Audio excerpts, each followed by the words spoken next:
Good morning, everybody. I'm Naveen Girishankar. I head up the Economic Security and Technology Department here. Just warm welcome to all of you here in the building, as well as those, I think, who are watching on C-SPAN for this event on the National Science Foundation's National Security Mission for the 21st Century. This could not have happened at a better time. Very, very timely topic. We've been doing a lot of thinking in our department on the U.S. scientific and technology enterprise, the ecosystem in the U.S. And, you know, this scientific discovery is a very, very hard and difficult thing.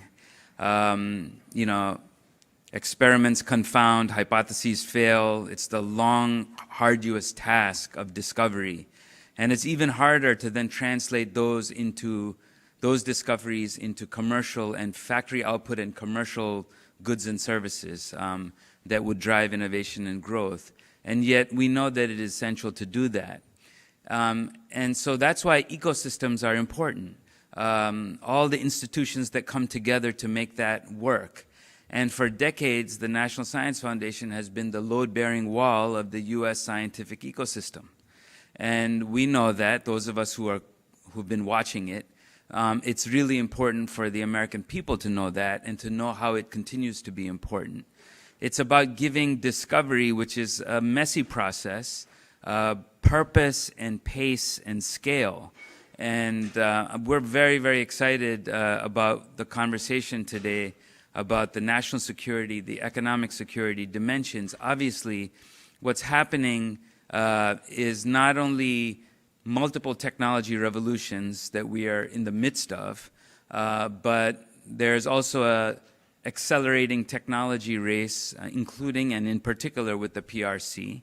And so keeping these things in mind really galvanizes our efforts and the NSF's efforts, and we're going to hear more about that today. We think it's really important to shine a light on the strength of our ecosystem and its weaknesses relative to the PRCs and others. In fact, our department just came out with a flagship report called the Tech Edge Report that aims to do that, and it's built on the great work of many of our scholars, Sujay Shivakumar and his team, Scott Kennedy, who you're going to hear from, and it benefited from the insights of many other people you'll hear from, including folks like Kyle Chan and others. So I'm excited to hear those conversations today. You'll get a window into that research. That is our commitment for the next few years, to assess those ecosystems in as rigorous a way as possible, with deep dives in different technologies that will matter, so that this country can continue to develop the dexterity across technologies that are important and connected, whether it's stack technologies like AI or base technologies like critical minerals and petrochemicals. But all of that starts with the work of the NSF. And so I am really excited to welcome Brian Stone, who I had the pleasure of meeting him a few years ago when I went over to NSF when I was in government. He's a veteran of NSF. I believe there's even a geographic formation in Antarctica named after him, really speaking to his work on the polar programs and his work in the organization as a whole. Really want to warmly welcome Brian for his comments and for kicking us off today. I also want to acknowledge Erwin Gyanchandani, who has been hard at work at TIP for a long time, and really appreciate what he's been doing. So with that, Brian, please, warm welcome to you.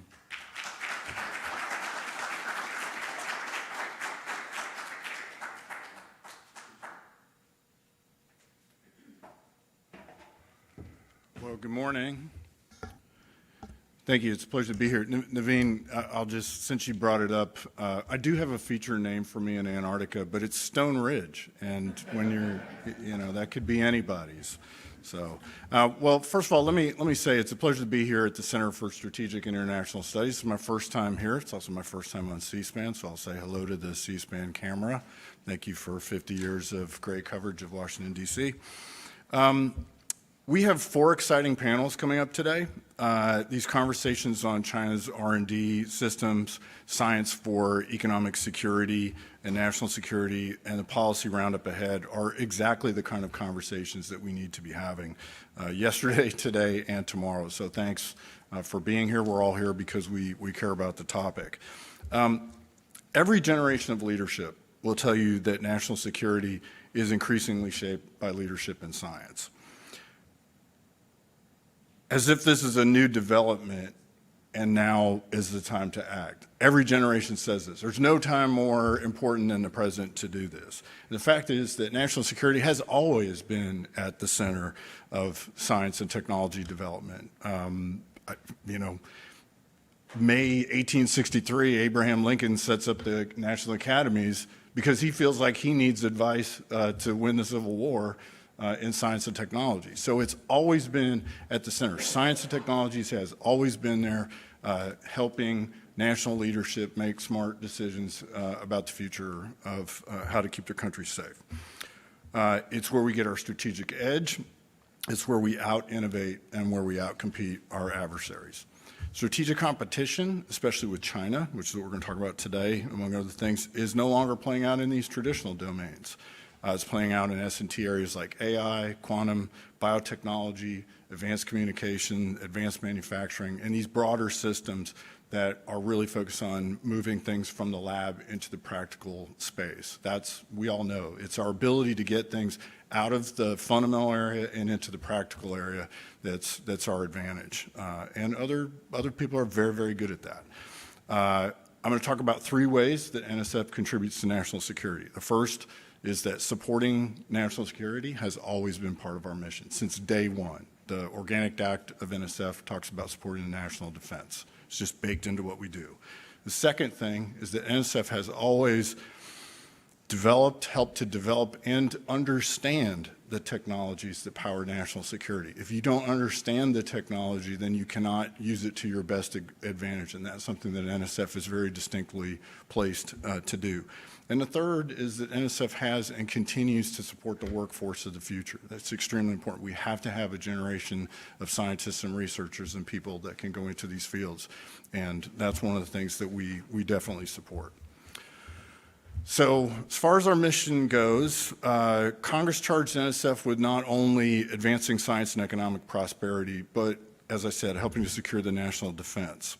We do that in a way that's somewhat unique. We fund everything from astronomy to zoology, basic research in all of those areas.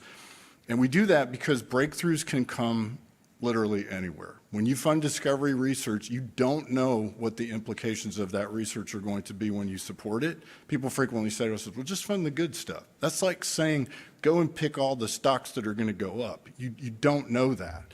So you have to fund a broad range of things, and you don't know when these things are going to be important. So we fund discovery. The technology that we use is the sum total of all that. So when you think of things that keep us, if you think about technology systems, they're collections of discovery. So those discoveries get put together in a practical sense to become the technology of the future. An F-35 has thousands of basic discoveries baked into it. It's just that we put it together in a way that allows us to do a particular purpose. Your cell phone in your pocket has thousands of discoveries that NSF supported, among other people, but it's putting them together and using them for a specific purpose that is what contributes to our national security. We're not an intelligence agency. We're not part of the military, but we work very closely. We have close ties with folks. We always have. Our first director, Alan T. Waterman, had extremely close ties with the intelligence community back in 1950. So it's something that we've been doing. People always say, well, do you work with DOD? I'm like, yeah, in every way, Department of War. So we're very focused on discovery turning into national strength. It's because scientific strength is national strength, and Vannevar Bush said that even in the very early days of trying to form NSF. Remember, this is someone that helped America win World War II through the power of science and technology. So this comes very early in our DNA. In an average year, NSF funds about 11,000 competitive awards, and we support about 1,900 institutions. We don't do our own research. That's part of I'll say it's our secret sauce. We push money out to other folks, and they actually do the research. It prevents us from becoming parochial or from having particular agendas. So that we believe is one of the strengths of NSF. We support about 350,000 researchers. People say, well, do you support graduate students? Yeah, in everything we do. We have programs specifically focused on graduate students, but most of the people that we support, we're supporting them because they're actually doing work at an institution and they're funded by NSF. So let's talk about a couple of examples of areas we've had impact. Supercomputing, okay? Supercomputing offers unprecedented computational speed. It's about to accelerate rapidly with the invention of, or with the implementation of more AI. We've been supporting supercomputing for years. A lot of the stuff that we did started in the 1970s, in the 1980s. We saw opportunities to link supercomputers together, and we started bringing these things together, and we formed NSFNet. We didn't invent everything. We just brought pieces of these things together. And it's, I think everybody knows, success has, what is it, 1,000 parents, and failure is all you. So, we bring these things together, and NSF has had a piece of this for a very long time. The new computer that we're investing is called Horizon. This is our new leadership class computer. It'll be even more powerful than the Frontera computer that we operate. Now, I'm not going to claim that NSF has the fastest supercomputers. We don't. That's for our DOE friends. But we do operate academic computers. And the difference there is just the purpose that we're using them for. So, the computing that we support is more specifically focused on the needs of the academic community. But when this new Horizon computer comes into production spring 2026, like right around now, we're going to be bringing in brand new capabilities to our researchers. Okay, the second point. NSF has long, as I said, helped the nation develop and understand the technologies that power national security. There's long-standing recognition that technology just doesn't come out fully formed. You don't wake up and say, I'm going to invent CRISPR-Cas9. You start out with some other discovery, and then you find that along the way, and it becomes transformational. As I said before, technologies are a series of discoveries that you stitch together to become something that you can use. If I handed each of you a box of Legos and each Lego was a discovery, you'd put them together in very different ways. Someone would turn it into a house, someone would turn it into something else, someone would turn it into a gun. But we're the agency that fills up the box with those discoveries so that other people can put those things together and turn them into the tools of the future. That's what we do. If you have technology but you don't understand how it works, this isn't magic. There's not magic in science. If someone said to me, well, I understand this, but only 50% of the time, then you don't actually understand it. If I told a general officer, I said, well, this is going to work 50% of the time, he's going to say, that's no capability, Brian. One of anything is no capability, and something that you don't understand is not a capability.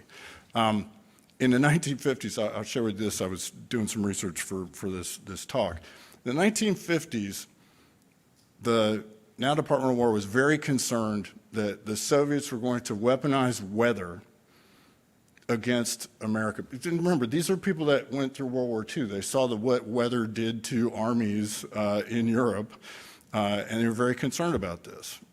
And so there was this fear that the next big thing that was going to hit the East Coast was going to be some Soviet-launched hurricane, that people were engaging in weather control. And there were people out there doing cloud seeding, things like that in the West. It was kind of the Wild West, literally, for what people were doing. Today we call it geoengineering, and it would make us uncomfortable. Well, back then it made us uncomfortable. And so they came to NSF and they said, well, somebody's going to get this under control. So they came to the National Science Foundation. They said, you guys sort this out. NSF is now in charge of this. They modified our Organic Act and said, you now do this. And well, what we found out was that it wasn't really that big of a threat because the atmosphere is a whole lot more complicated. Like if you thought you could conjure up a hurricane and then aim it somewhere or create an earthquake, you know, understanding the science around you is much harder. We learned a lot about the atmosphere in the way, and we no longer do geoengineering. I'll just be clear about that. But these are the kinds of things NSF steps in to help understand and explain things. That's something that we've always done. Let's see. We've also done things, so I want to give another example. I mentioned early on that you don't always know what the discoveries that you are making are going to be used for.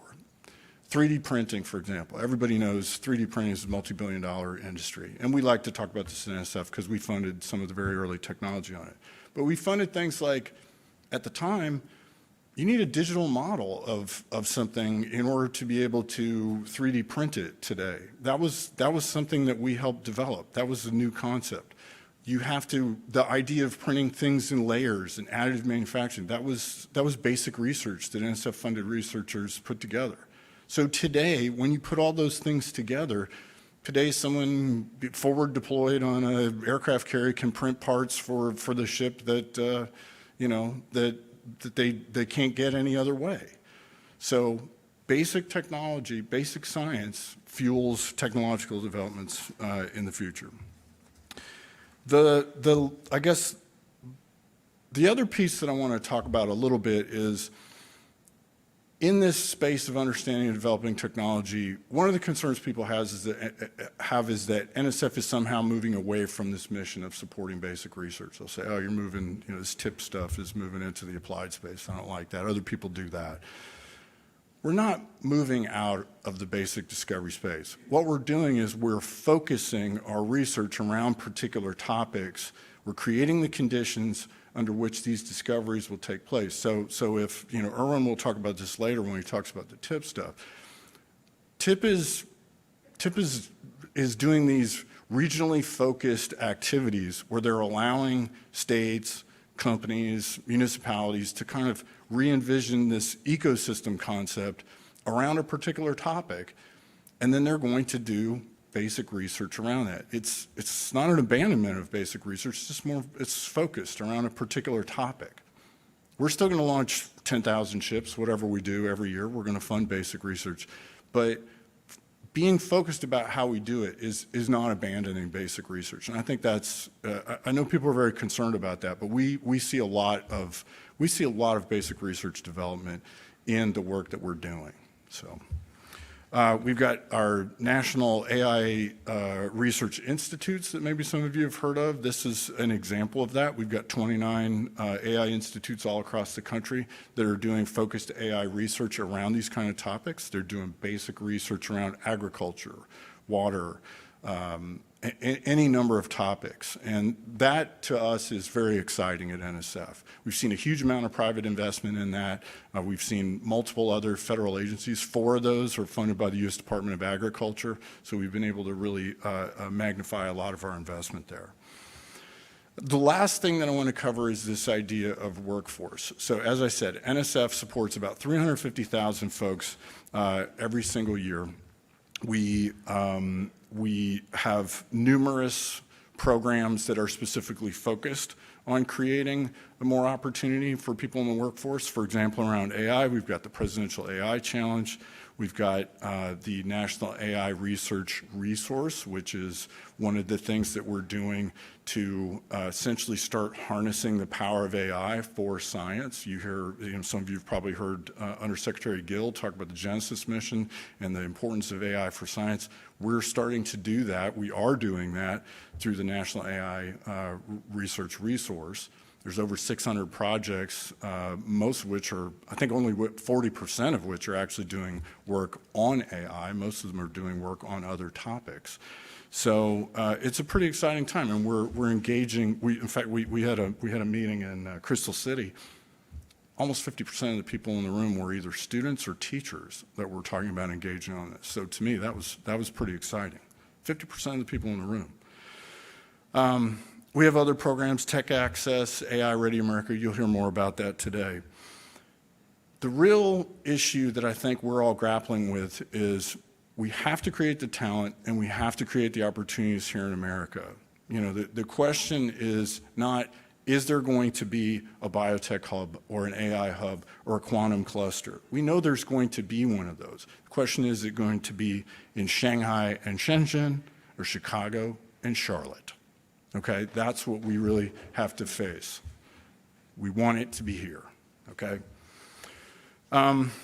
So NSF's mission hasn't changed. What's changed is the speed and the pace of that change. And that's why our national security mission at NSF for the 21st century is both familiar and newly urgent.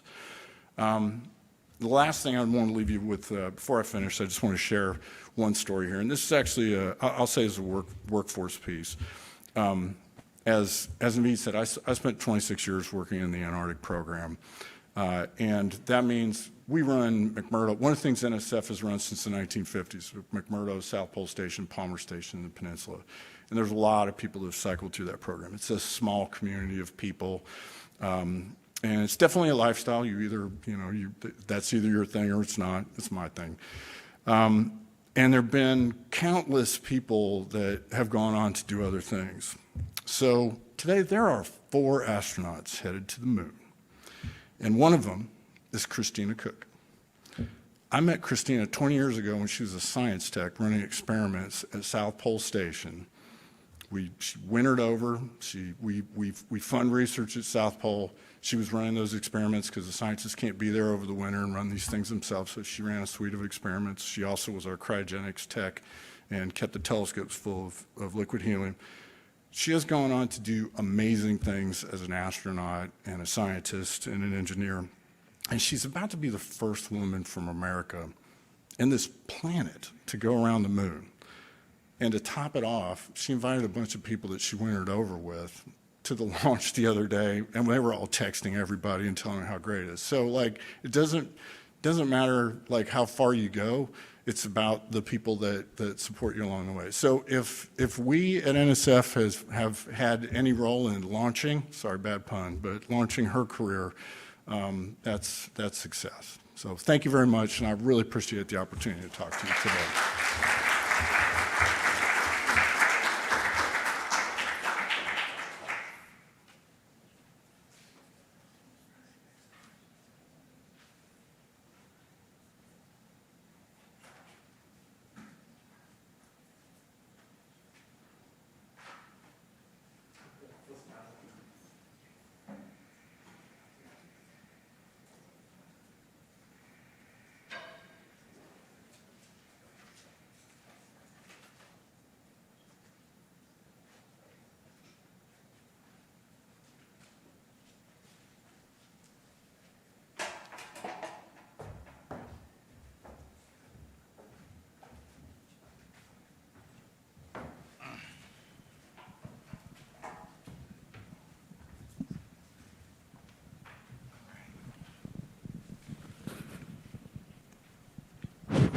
All right, this works.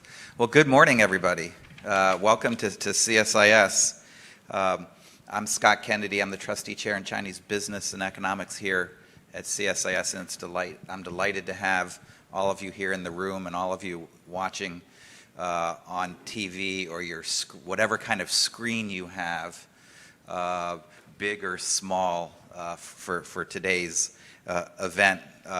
And it's really inspirational to follow those opening remarks from Brian Stone, and thank him for really helping us understand what the big issues are about that our country is grappling with, and really appreciate the leadership from the Renewing America Innovation program, our partners here at CSIS, and the Economic Security and Technology Department that we're all a part of, that collaborate on trying to understand these challenges for the United States and our foreign policy.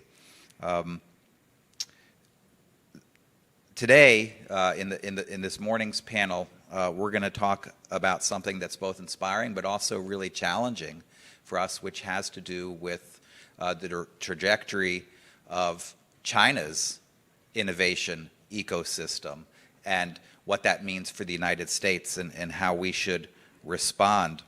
In 2024, China spent over $1 trillion on R&D, slightly more than the U.S. spent. We've heard about open source large language models that the Chinese make. Open claw is not a word that I knew a month ago, and now I hear about it every day. Electric vehicles with solid state batteries, 30% of new innovative drugs. I thought China was a copycat, and so we always talked about the China price, and now we're talking about China speed. So where is China going? Is its progress in science and technology just a threat to the United States, or is it an opportunity? Could it help actually advance American science? And to the extent that it is a threat and a challenge, how should we respond? What kind of defensive measures should we take? Where should we put our investments? That's what we're going to discuss in the next 45 minutes or so.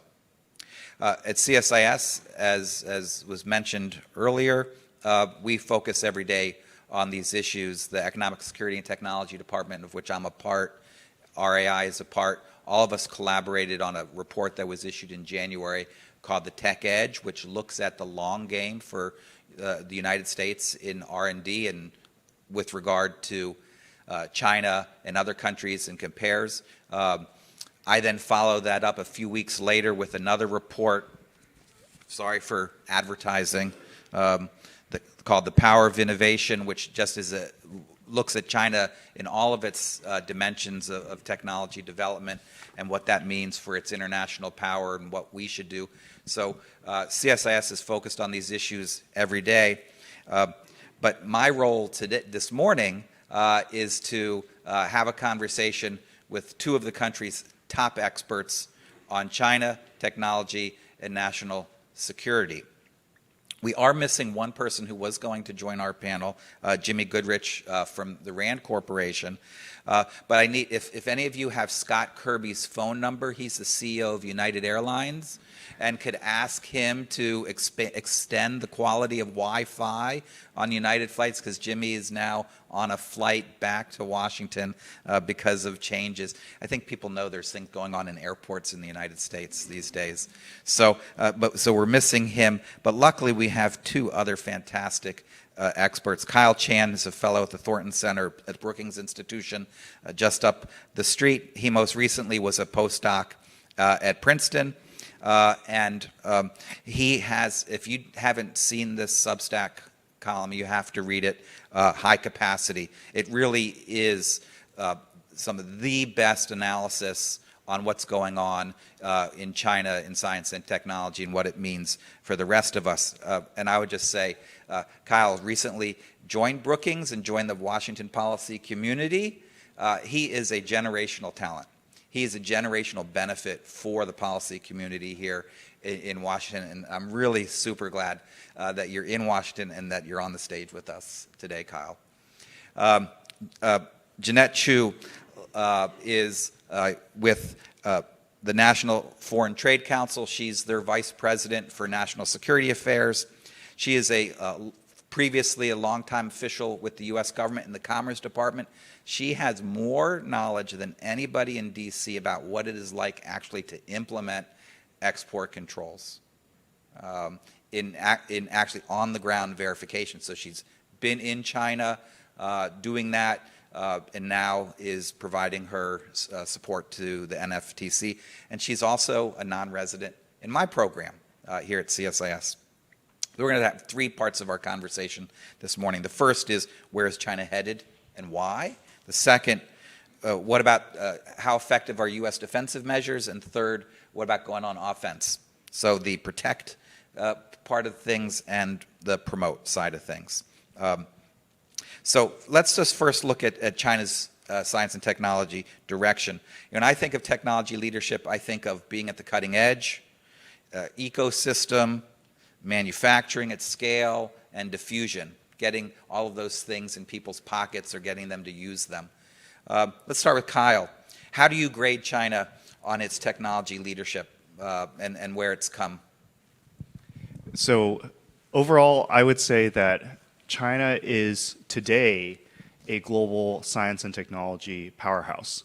So I want this to be clear to everyone that this is not something that is going to happen sometime in the future that we should be preparing for. This is happening right now. And the United States needs to do more to invest in exactly this space.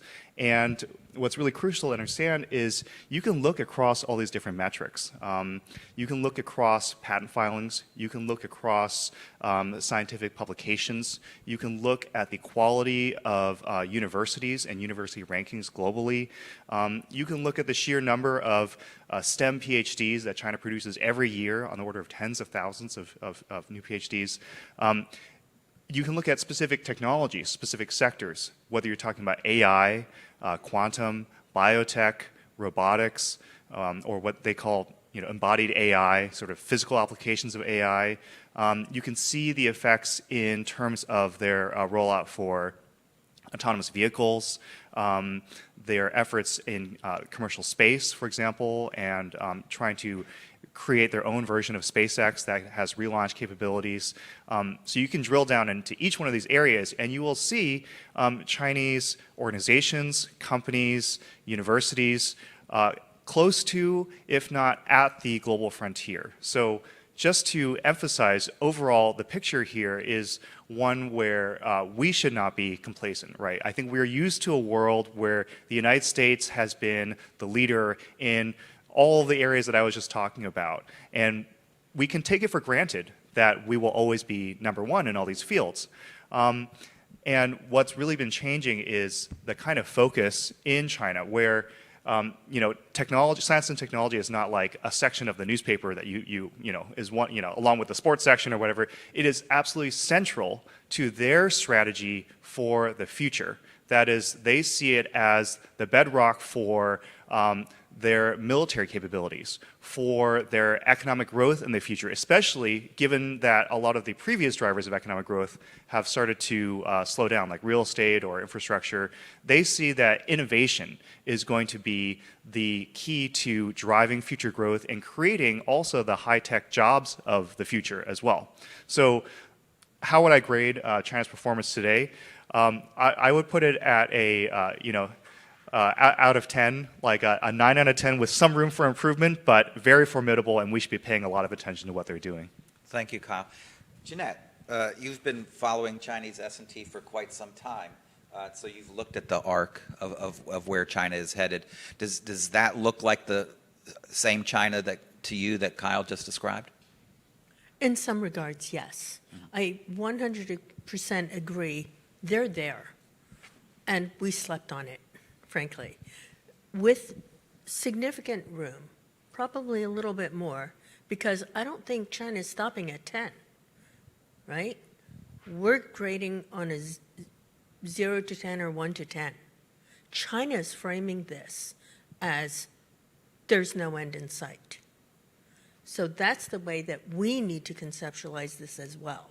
With that in mind, I think there are structural weaknesses that continue to bedevil China. For all of its advances, China has yet to be able to figure out a viable indigenous commercial aircraft, for example, right? Or hot section technology, which is the secret sauce to jet engines. But in terms of innovation, the unbelievable talent pool that is available to them, 10 out of 10.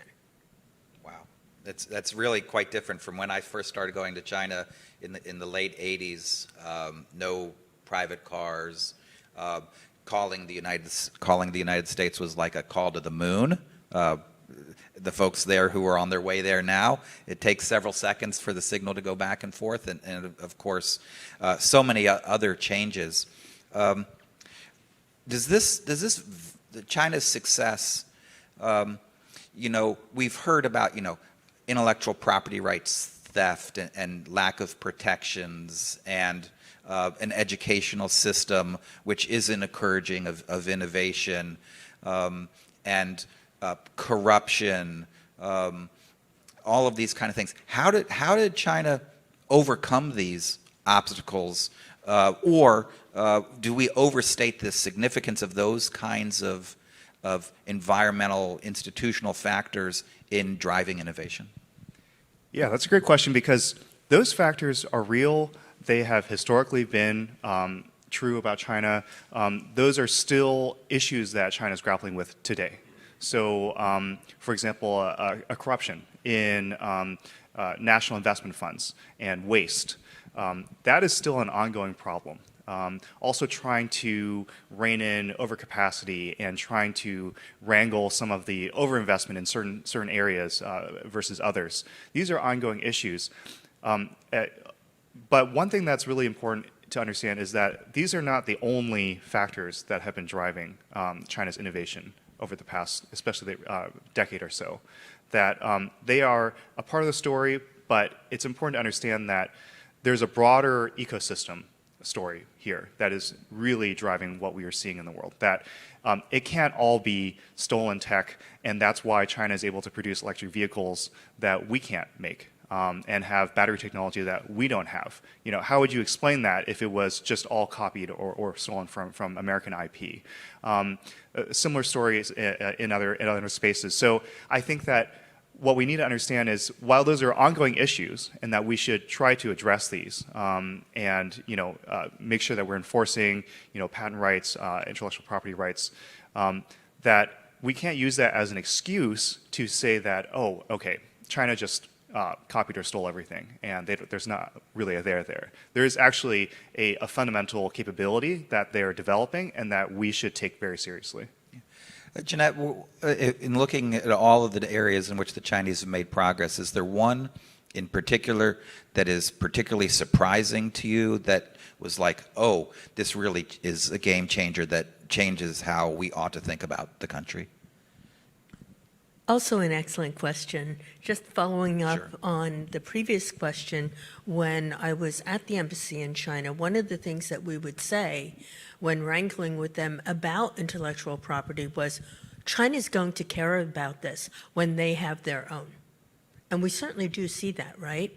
And that goes to Kyle's point about this fitting into a much broader landscape that we need to take account for. When I think about the piece that surprises me the most, it's not a specific technology area, it's how they have managed to make the middle dominate. What that means is China's ability to exploit being good enough, to not chase the bleeding edge, to not follow the US model, right? Of always having the first, the best, the immediate. The report that you mentioned, Tech Edge, right, talks about technological dexterity. China's technological dexterity is being able to say, hey, here's an entry point that we can exploit and scale right now. And we see that.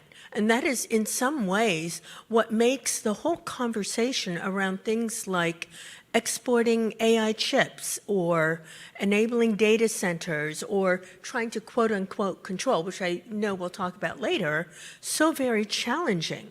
Because where they excel is at the most accessible level, and they will lead diffusion if we don't figure this out. All right.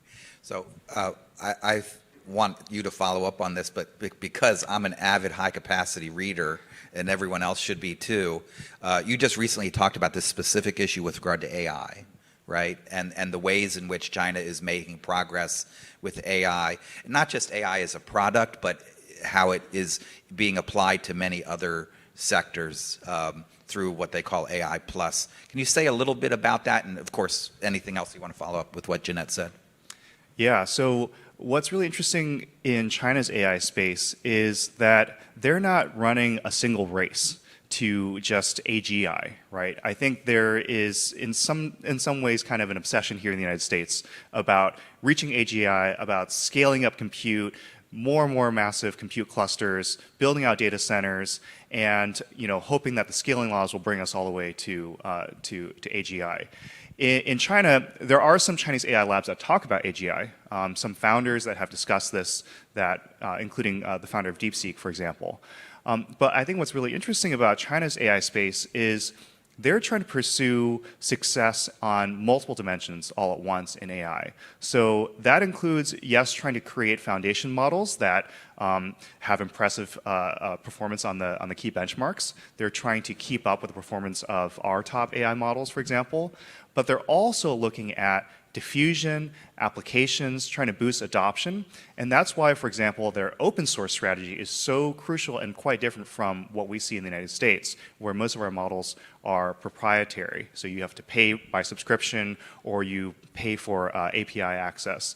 In China, a lot of the models are open source, and what that means is that you can not only get access to the models for free, but you can download them, you can customize them, you can fine-tune them on your own data and tweak them to your own needs.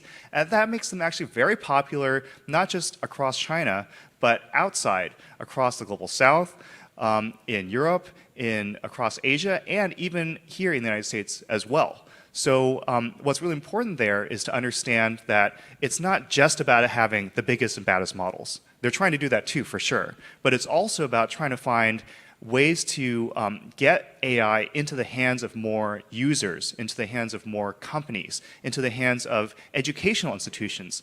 And the AI Plus strategy is specifically focused on that aspect of the so-called AI race, right? Not just building out bigger and bigger foundation models, but trying to use AI to turbocharge a whole bunch of existing parts of the economy, including healthcare, biotech, drug discovery, also education, government services even. The idea is that AI is this powerful general purpose technology that in and of itself might produce kind of its own industry, but the real value lies in being able to ramp up production, ramp up manufacturing, for example, build up these intelligent, so-called dark factories where you have an incredible number of robots, an incredible degree of automation that allows you to produce other parts of the technology stack at scale and very competitively. So it's important to understand that there's sort of a multi-dimensional race going on that we might not be as aware of in our traditional discourse in the United States, but I think it's really important from the Chinese perspective.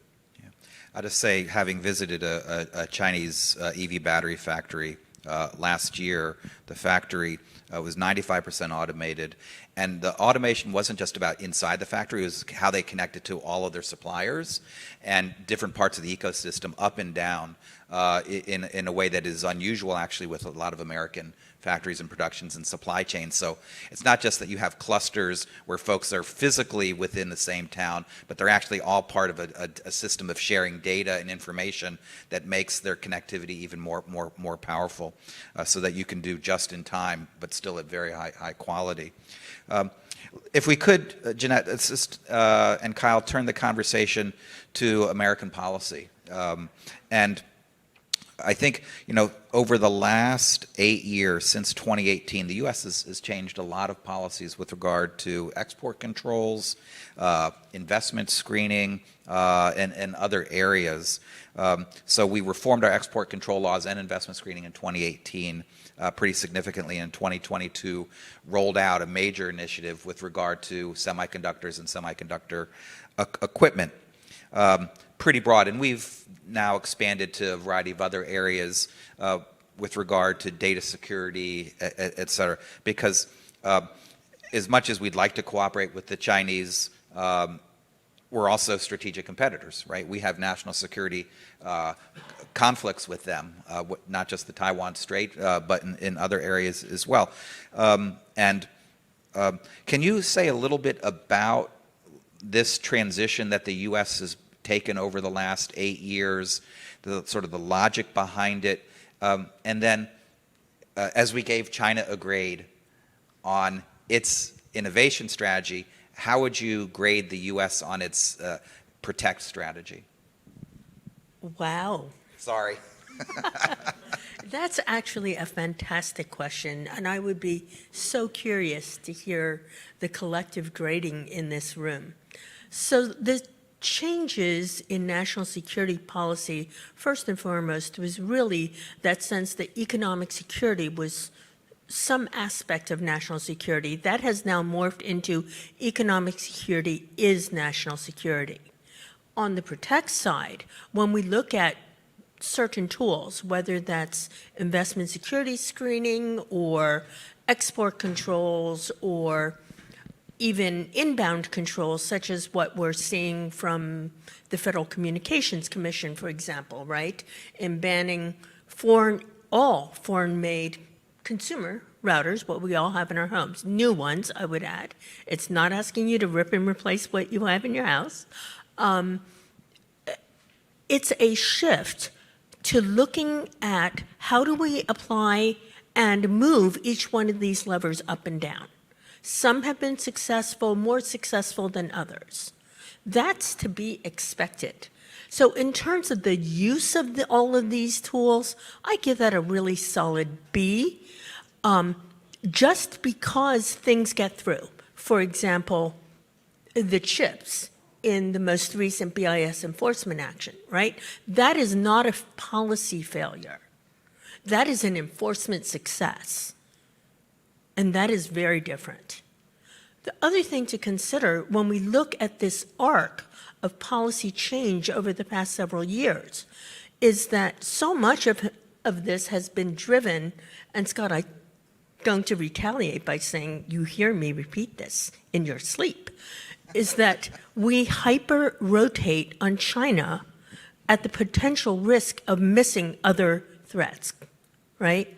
And we over-rely on certain protect mechanisms that perhaps we should be thinking more broadly about or in more novel usage about, which we're starting to see now in this administration. So in terms of what that means, that's a very mixed grade, in part because we haven't seen it fully play out, and they are so tied to other drivers, to things that really have nothing to do necessarily with national security. Sure. Yeah. So Kyle, just to ask the question a slightly different way, so the U.S. has imposed a lot of these different restrictions. We've also used those, our laws, to have our allies that are part of our supply chains constrain what they share with the Chinese through what's called the foreign direct product rule. How is that, to what extent has that worked, and to what extent has that also incentivized the Chinese to figure out ways around those restrictions? What's the balance sheet with both sides of the ledger there? Yeah, that's a good way to frame it, because I think you can see this in terms of short-term and long-term effects. In the near term, export controls on cutting-edge chips to China, they do slow down the ability of Chinese AI labs to train their models and to a lesser degree, deploy them at the scale that we see in the United States. So that does have a real effect today. The problem is that there's also a longer-term stimulating effect here, where for a long time, China has wanted to develop its semiconductor industry. They've wanted to be able to have an indigenous, domestic semiconductor capability, and they've made some progress over time, off and on. But what has happened is, in particular, in response to some of our actions, I would argue, that has really sent shockwaves through their system. And now they have basically the equivalent of a Manhattan Project for building out a virtually fully domestic semiconductor supply chain, from photoresists to EDA software, lithography machines even. They're trying as hard as they can to work on immersion DUV and even EUV machines. They are trying to build out their etching and deposition suppliers. So across the entire board, you did not see that kind of focus and dedication and urgency before, but now you do. And now you could argue the horse is out of the barn, and they're going to now go all out on this effort, regardless of what we do. But I just want to emphasize this mixed effect that some of our actions have had. In the near term, it can slow some aspects of China's innovation system to some degree. But when you look longer term, and especially if you think about something like AI or the semiconductor industry as not a race that we're going to complete in 3 to 5 years. Some people have that view.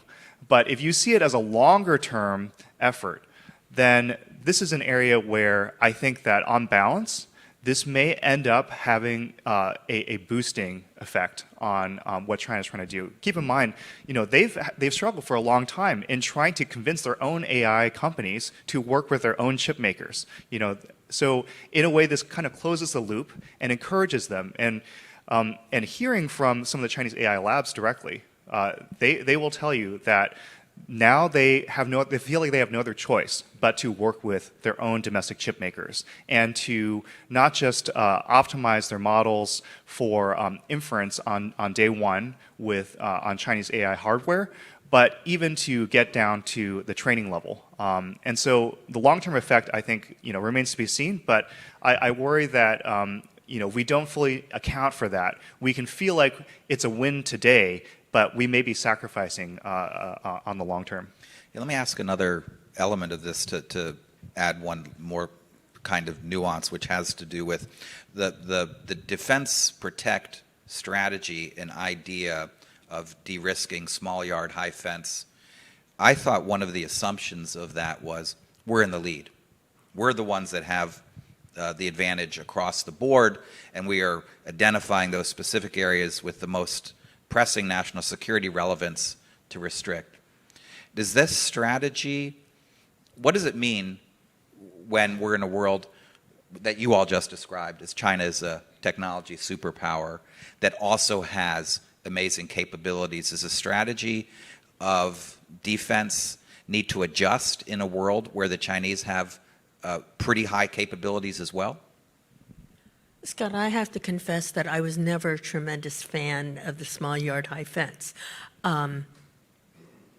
because it is very, very limiting and it does not account for the time factor, right? It is not multidimensional.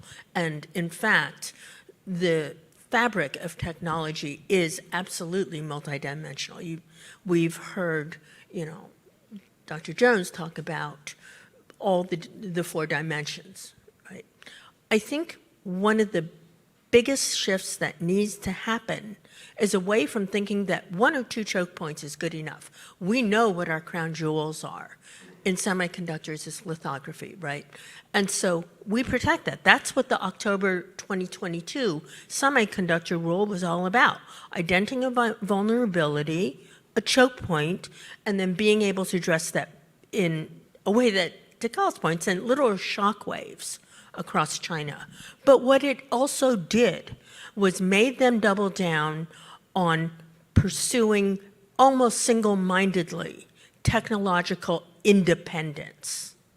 And that is very important because they are building a closed ecosystem, if you will, that will use only Chinese equipment, only Chinese EDA. That's the design, how the software you use to design a device, right, to design a chip, all the way through to how it's applied. So I agree 100% with that. We need something that gets us beyond thinking that a crown jewel is just something that I hold on to, and think of a crown jewel as something that is active and dynamic and that my protect mechanisms need to be more forward-leaning. They need to think more deeply about, what about that missing middle? How do we get to that? Is there a way to stop that? So very good point. So I don't think either of you are saying we shouldn't have restrictions, we shouldn't have controls. Absolutely not. Yeah, right. But it's how you conceive of them in part of a broader strategy, and then how you implement them, right? So I think I want to make sure people take away the message that you're suggesting, which is smart defense is part of a broader strategy, right? So a smart defense also includes a really strong offense, right? So you can do all of this, but if you close off markets for U.S. companies, then you start to threaten private R&D, which has really become incredibly important, right? And absolutely essential. So you need to be able to incentivize the kind of R&D that NSF both creates and supports. 100% agree. So let's talk more about the offense side, the promote side.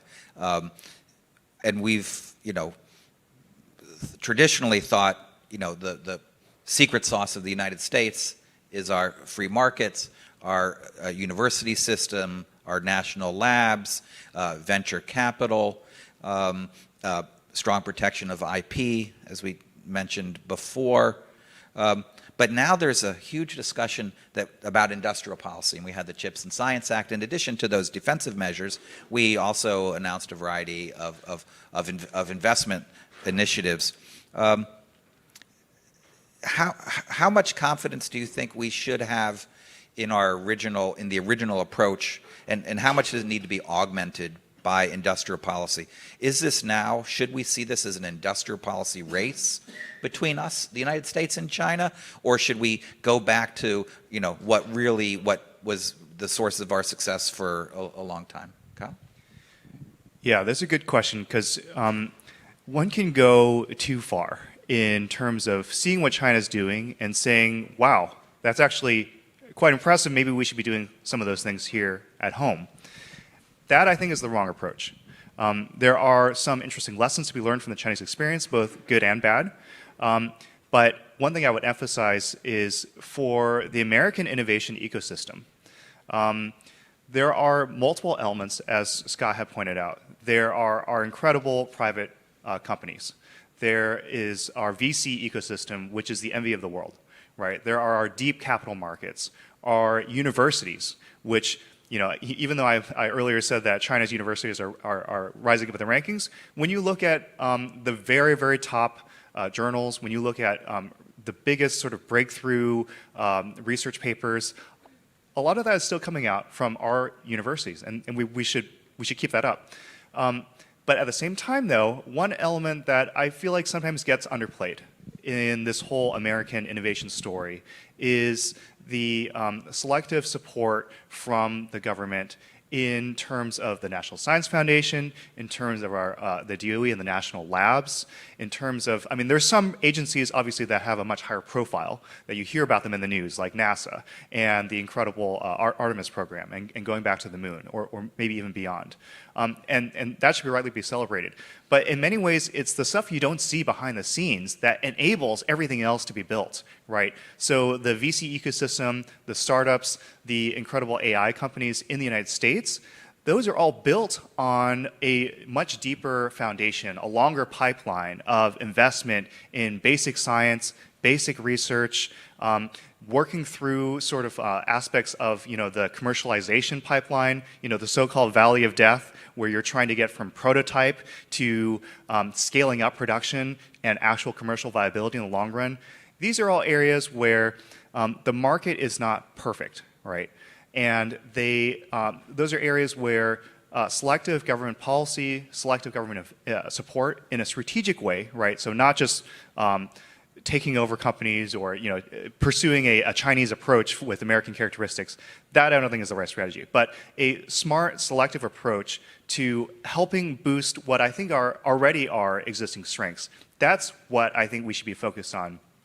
And then the one other aspect, though, I will say about the industrial policy side is I do think there is a rethink about the role of certain critical parts of the supply chain, certain critical technologies, where if we just left it up purely to private capital markets to figure this out, we might not get there. And I think this is sort of obvious now in the space of critical minerals and rare earths. I think the CHIPS Act was definitely a move in the right direction, and in many ways a huge success, targeting what I think is one of those foundational technologies that enables everything else that we're talking about on the stage. So I think we should think smartly about which of those areas we need to step in on and give that extra boost to where we are already strong versus trying to throw out the entire system and start over. Sure. That's very good points, because I think industrial policy isn't just for competition and competitiveness, right? In a complex world where supply chains are vulnerable to geostrategic competition, climate change, lots of different factors, industrial policy that supports resilience also matters quite a bit. Jeanette, how do you see where the most important investments on the offensive side should be made by the United States? Well, I agree with what Kyle said. You got to do this smartly. What I would add to that is every single action we take, whether it is in funding, regulation, industrial policy, support, has to be an accelerator. Everything must be an accelerant. If we are not doing this as an accelerant, it is impossible to foster the kind of innovation that leads to breakthroughs. I think that's really critical. The second piece of this is there's a part of me that cringes every time we frame this dynamic as a competition or a race that we are engaged in where there's a zero-sum game. There's a winner and there's a loser. In fact, the multiverse is much bigger than just winning and losing. And sometimes you don't know whether you've won or lost until way in the future. It is important not to just look at your competition. It's more important to look at yourself. Because if you frame this as a competition and you're in chase mode, then in a sense, you're already on the wrong foot. You're already starting off behind. Yeah. And that's my fundamental concern with industrial policy. Incredibly useful tool that we deployed brilliantly in CHIPS. And we're starting to really give very thoughtful, deep analysis about with respect to critical minerals, right? And trying to identify the right entry points around that. But frankly, I look at industrial policy and I am concerned sometimes that it could be a bit of a loaded weapon. Yeah. Let's talk about one of the areas that's critical for science and technology progress that touches on a whole variety of different policy areas in the United States, and that's about talent, right? So obviously we think talent, if you don't have talent, you don't have science, right? But you're also part of a broader world, and you have experts from all over the world. And science is tended to be a transnational activity. But in a world of geostrategic competition, there's also significant worries about what kind of talent participates. So there seems to be a potential tension, and we see it in policy, between trying to attract the very best talent you can and have the most open transnational ecosystem possible, but also worries about technology leakage to China that helps its military. And so we debated in the United States restrictions on immigration, on certain kinds of visas, on the travel of American scientists to China. Kyle, how do you look at the question of promoting talent, but also being mindful of the potential risks? This is an area where a balance is needed, right? We need to understand the risks for certain technologies, for certain research being leaked or stolen or transferred. This is an area that the U.S., the FBI, other security agencies are very active at monitoring and enforcing, and they should keep up that work. So. The trick is also that we need to make sure we don't shoot ourselves in the foot in this process, where we scare off foreign talent, where we become overly paranoid that around every corner is a spy, is someone who's going to steal something. You can end up closing yourself off, scaring away exactly the kind of talent that you need at exactly the moment when you need it. And on the other side of the ledger here is China.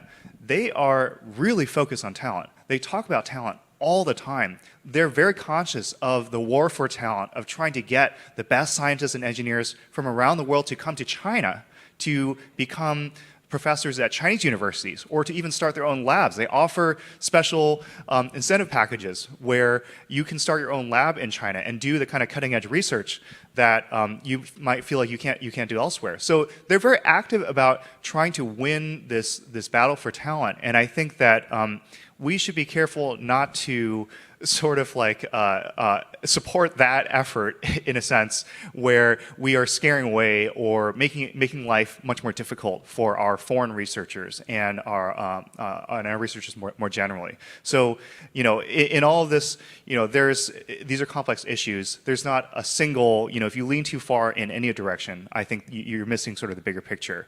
But I think at this moment in time, the message that I would like to emphasize is let's not shoot ourselves in the foot. Let's make sure that we can retain the kinds of strengths that we have, including over China, right? They would like to be the magnet for talent around the world, but there's a famous Lee Kuan Yew quote, right, where he said that China has access to a talent pool of 1-point-something billion people, but the United States has access to a talent pool of 7 billion people, right? In theory, we should be able to get the best and the brightest from around the world, and that's our tech edge. So, Jeanette, how do we maintain that balance? There's discussion about H-1B visas and others for workers with specialized skills. Huge debate about that.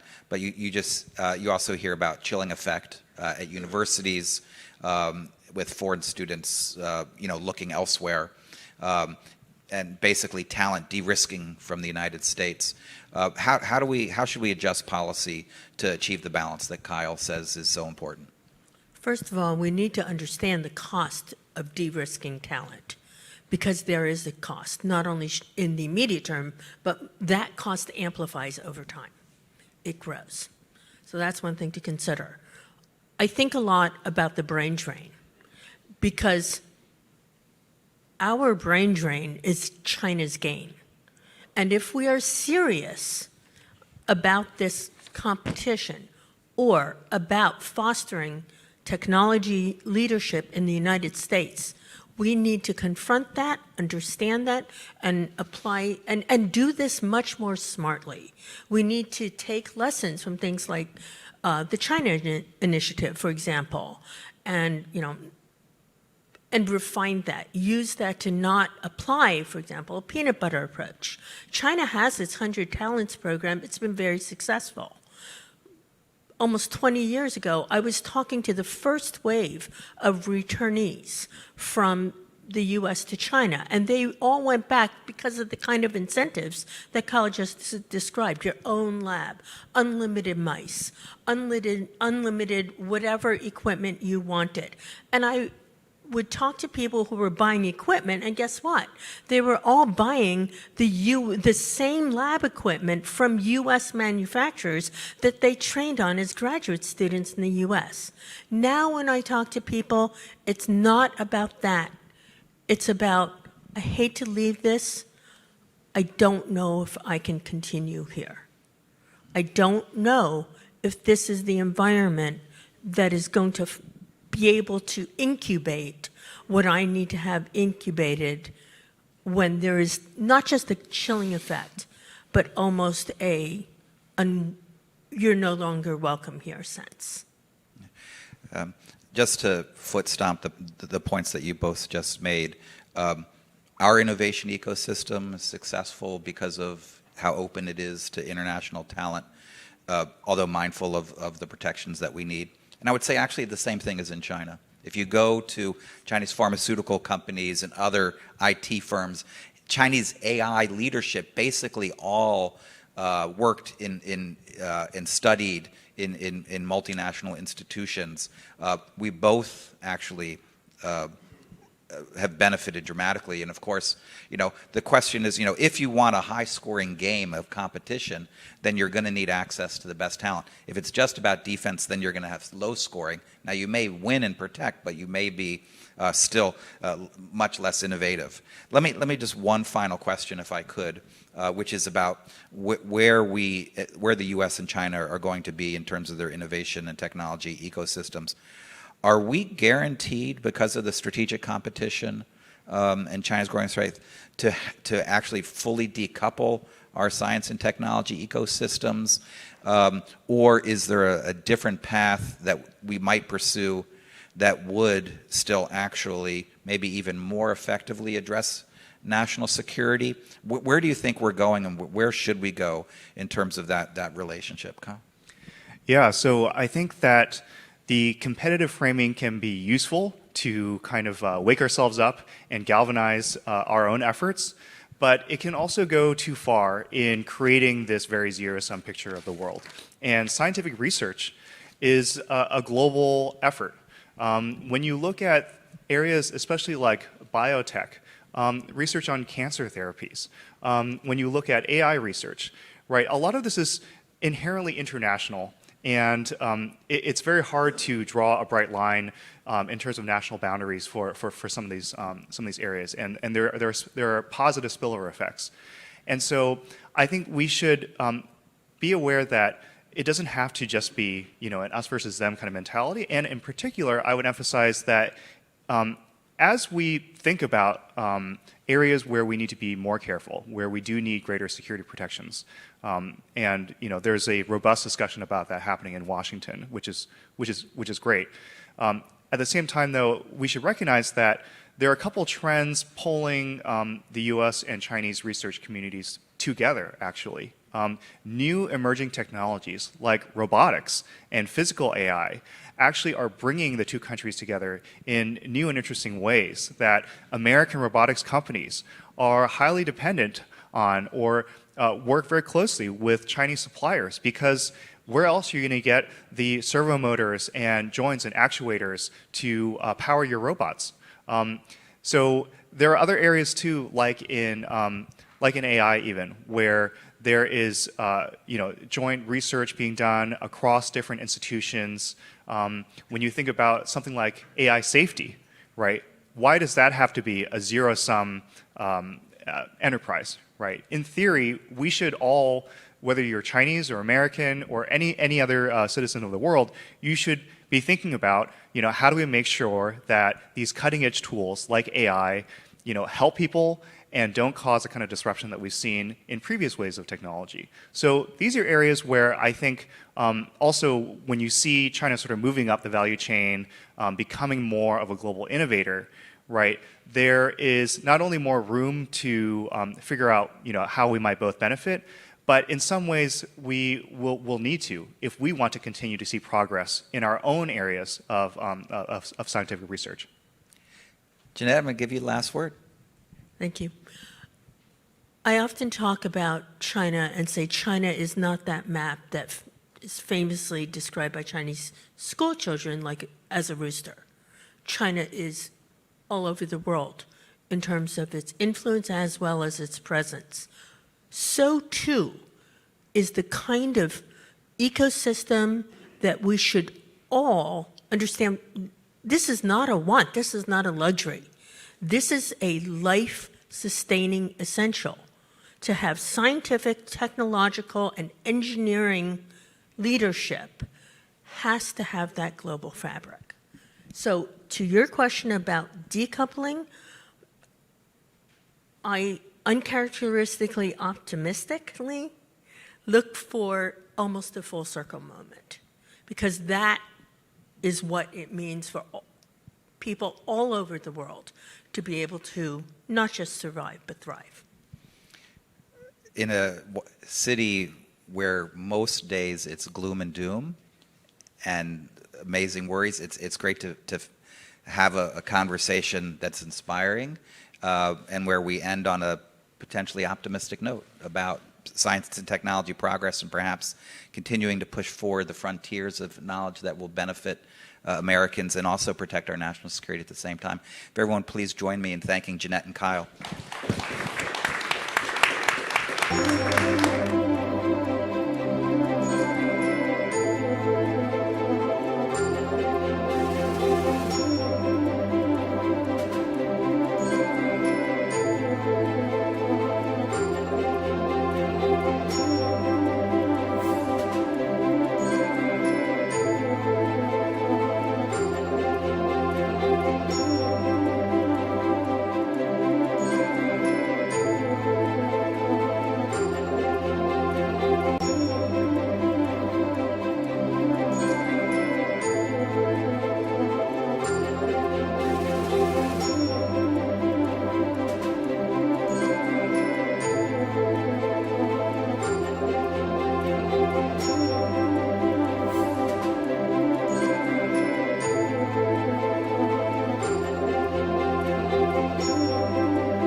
Connection.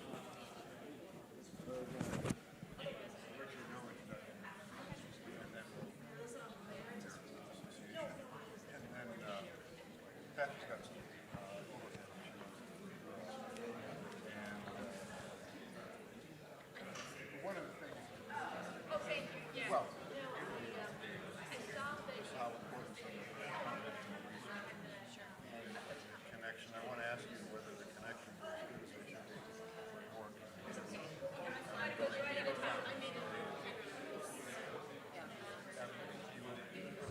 Frank, I didn't like it last night. This warrior.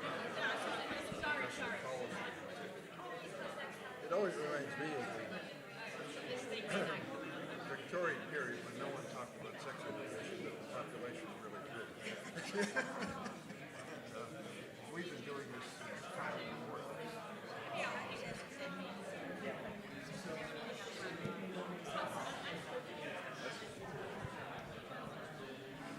It's off. It's on. It's off.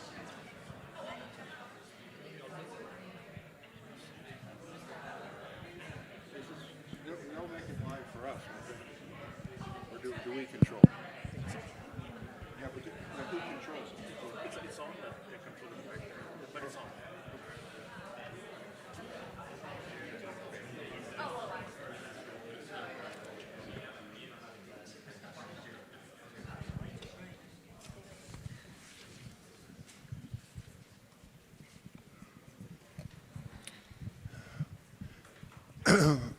Well, we're now going to start with the next panel. As some of you may realize, we have a particularly difficult challenge because the first panel was really excellent. And the other challenge is that the questions in many ways are the same. I was thinking as I walked out, we're kind of like in a hall of mirrors where we're talking about the government and the private sector and the universities and what are the questions in each angle. And of course, they're very similar questions. The other driver for this discussion, as you may have noticed in the last one, that there seems to be some concern about what we euphemistically call the China challenge.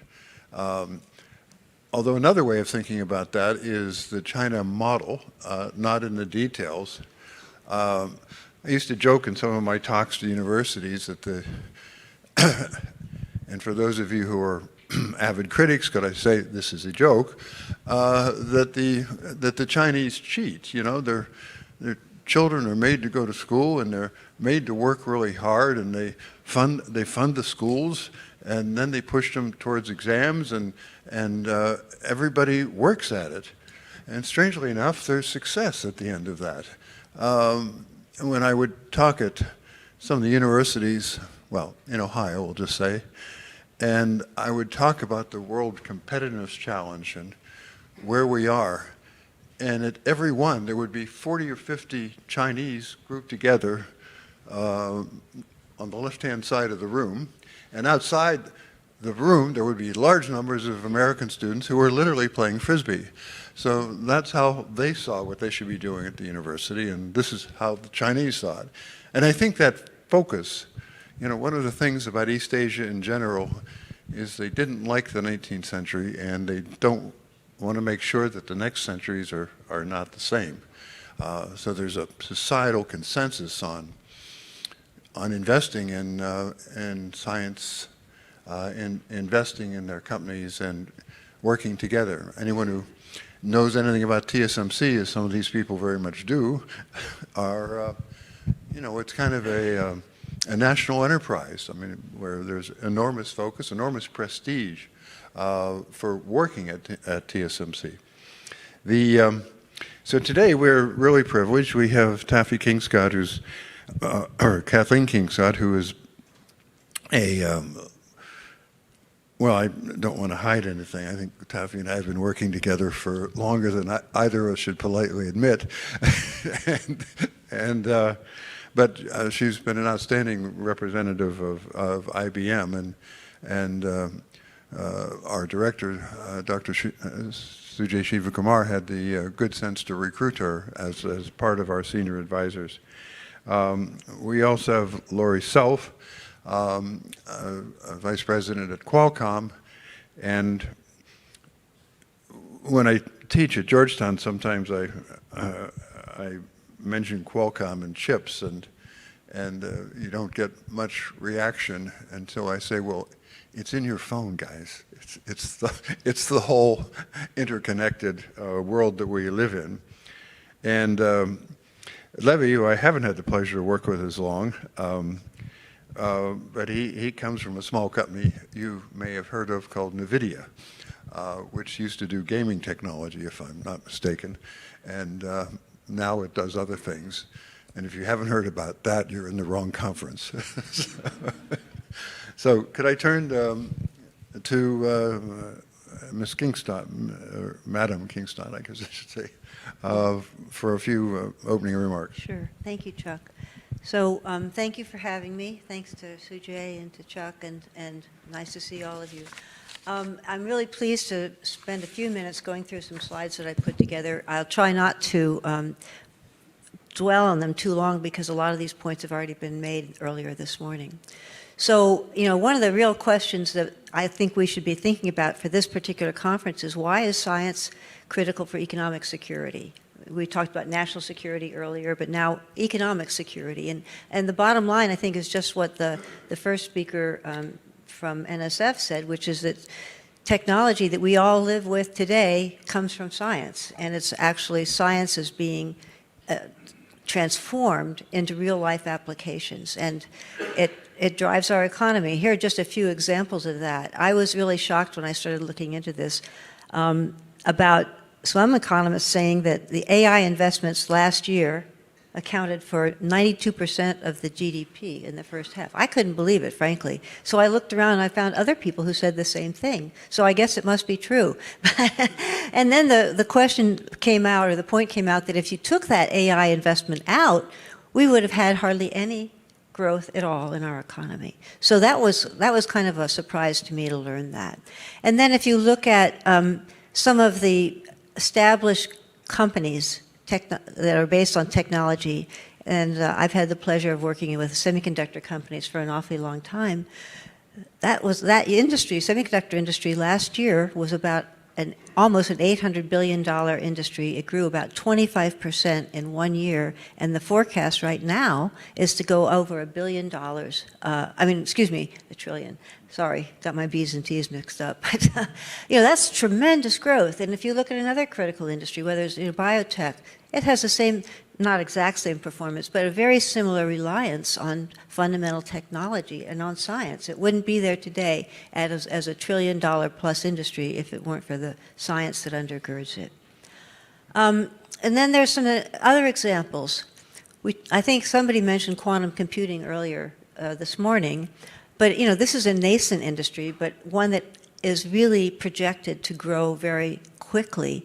So right now it's only at about $1.5 billion, but the compound growth rate is about 27%. And this is totally based on science in which investments have been made years and years and years ago that are now being put into the marketplace. Looking at the number of workers, the number of positions opening, I was really shocked to see that there were 7,400 positions open across the United States. And this speaks to the need for investment in fundamental investment and the workforce conversation that we just had earlier this morning. Critical minerals, that has come up a couple times this morning already. So I don't want to belabor this, but I was really surprised. I learned a lot putting this little pitch together. If you look at where the critical minerals are mined, then you can see the revenue by country and the number of employees by country, and the recognition today that critical minerals, the access to critical minerals is really, really important for technology development. And then you say to yourself, well, where's the U.S. in this? And we're not on the map. So this is an area where we, in the United States, with organizations like NSF, need to really begin to work hard. So let's talk about R&D. It looks like my little ampersands for R and D have turned into C's, so you'll just have to, bear with me on that one. So when you look at big industries, important industries, you can see, like pharma, semiconductors, they spend a ton of money on R&D. That's the driver. That's the basis for how they can proceed. And one of the things that's really valuable is to understand where the federal dollars are going, because private sector investments are typically a little bit further down the TRL level than public sector investments. And so, but we in the private sector build on that federal investment that is done, whether it's NSF or DOD or DOE, all the agencies that are funding basic research and applied research. And then I took a look at the funding for FY26. You know, of course, we're in FY26 right now. And I don't know what that little thing is that popped up. Okay, it's gone. You know, last year, FY25, the overall funding for those agencies, the science funding, was $18.5 billion, FY25. This year, it's even down a little bit, $18.3 billion. And the budget for next year hasn't even been introduced yet. So we don't know what it's going to look like. But the interesting number to me was, if you look at the FY26 request, from the administration in science funding, it was $11.8 billion, and through the Congress, that got increased about $6.5 billion. So, you know, the Congress is really an important player in this process. Another point I wanted to make has to do with the NSF TIP program, and we've talked about that already this morning, so I won't spend too much time on it. But I was really interested in looking at this, that they have invested in a new program on critical minerals, partially, I would suspect, driven by the need that's being recognized across industry, that we need to have minerals, we need to have access to them, and we're concerned, we as a nation are concerned about access from a number of the providers today. So I was really delighted to see that the TIP program includes a new program called STRIDE, and also that this program is doing international collaboration with the Germans. And that was pretty exciting, I thought. Workforce, we talked about this already, but one of the things that really stood out to me in working with the semiconductor industry was their forecast that between now and 2020, which is what, 4 years away, there are about 67,000 new jobs that are going to be created. And where are we going to get the people with the skills to fill those jobs? We have to get them from investments through the NSF and through other federal government and also private sector governments. And look, at the same thing is true with quantum. Not that same number, but a whole lot of jobs that are open. And we in the United States need to have these workers across all kinds of industries and across all skill sets, going from technicians to postdocs. I wanted to highlight the investment that is needed through NSF, and particularly some of the critical aspects of that. Collaboration between government, industry, and academia. That's one of the things that NSF folks do very well. I think we as a nation need to encourage the kids, our grandkids, to go into STEM so that we have the people who have the basics to do the jobs in technology that are coming up. And this came out in the prior panel. Foreign nationals aren't feeling good about staying. The atmosphere in the United States right now, even though they're about 60% of the foreign nationals are in advanced degree programs, they're getting concerned about sticking around here in the United States. And I think another thing that NSF does well and that we should emphasize is its work with veterans, and to bring veterans and to take the skills that have been learned in their veteran nature jobs and apply those to the civilian workforce. We've talked a lot about all of this stuff, so I'll be really brief here.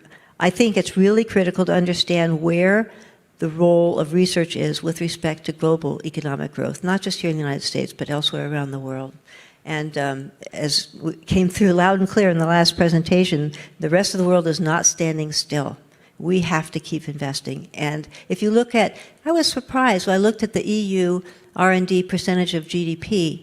It's less than the United States by a significant margin. It's about 2.3% of their GDP, 2.13% of their GDP is R&D.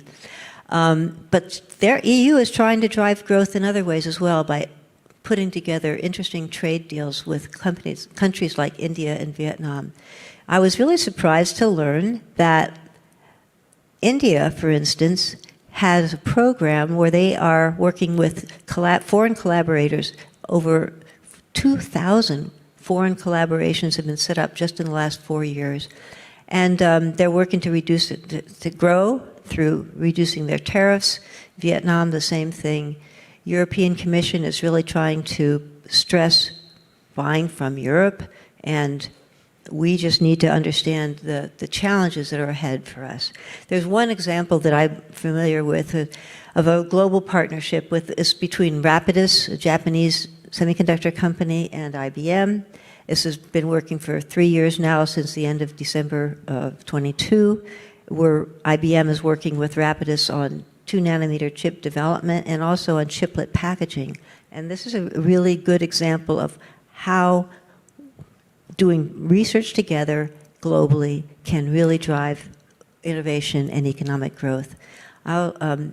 We've talked about China at length, but I didn't feel like you could possibly have a conversation about research if you didn't talk about China.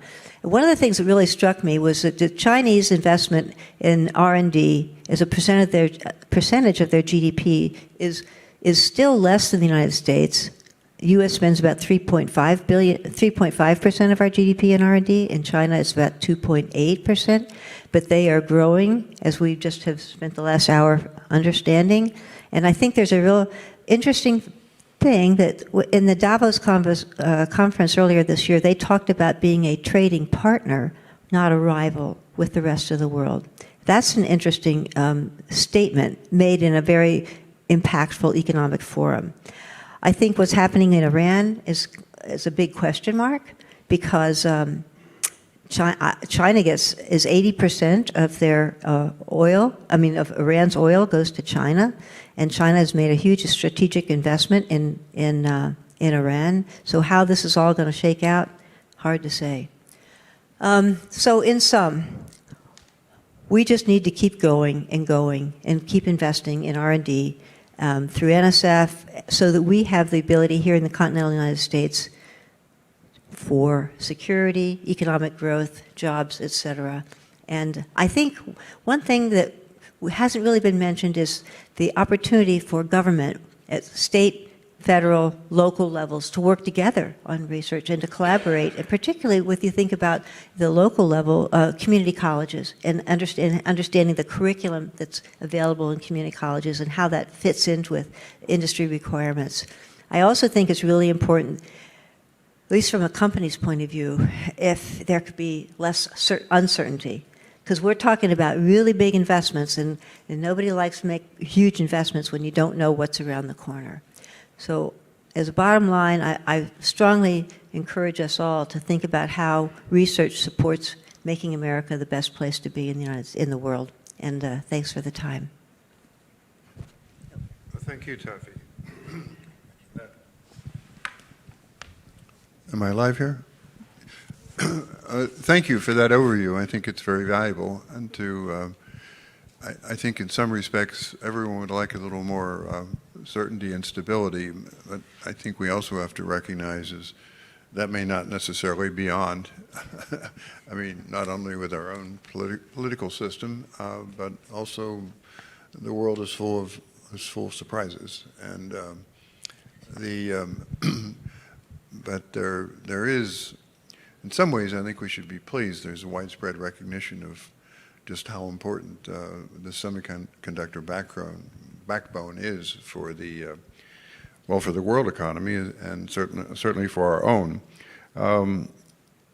I'd be interested. I think one of the things we could come in to just frame on is that we have all these opportunities we're talking about, and we have models in front of us. But one of the basic questions that you raised is, are we investing enough in basic R&D?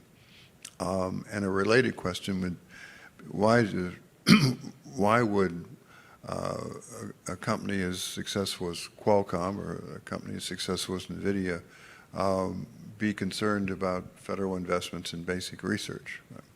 Could you perhaps start off with that? Sure. So since Chuck, many of your students didn't know Qualcomm well, let me Yes. not assume that folks in the audience know as well as either.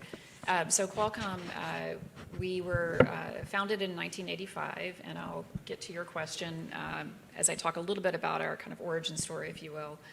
But Qualcomm occupies a number of critical positions in our technology ecosystem. You mentioned semiconductor. We are one of the world's leading designers of advanced semiconductors that power our handset space, as well as auto, IoT, and an increasing number of verticals. But we are also one of the world's leading developers of the foundational technology that drives each generation of cellular technology. So for those of you who kind of hear the term, 5G, 6G, but don't know what that means exactly, that is essentially the kind of connectivity fabric that powers global communications today. And that technology space is driven by about 10 years of pre-commercial, pre-competitive R&D, where Qualcomm has really led for our entire 40-year history and continues to lead. That is one of the, I think, interesting examples of a private sector-led R&D space that is very long horizon, high dollar investment. That's about 20% of our revenues every year. In total, about $105 billion in R&D investment.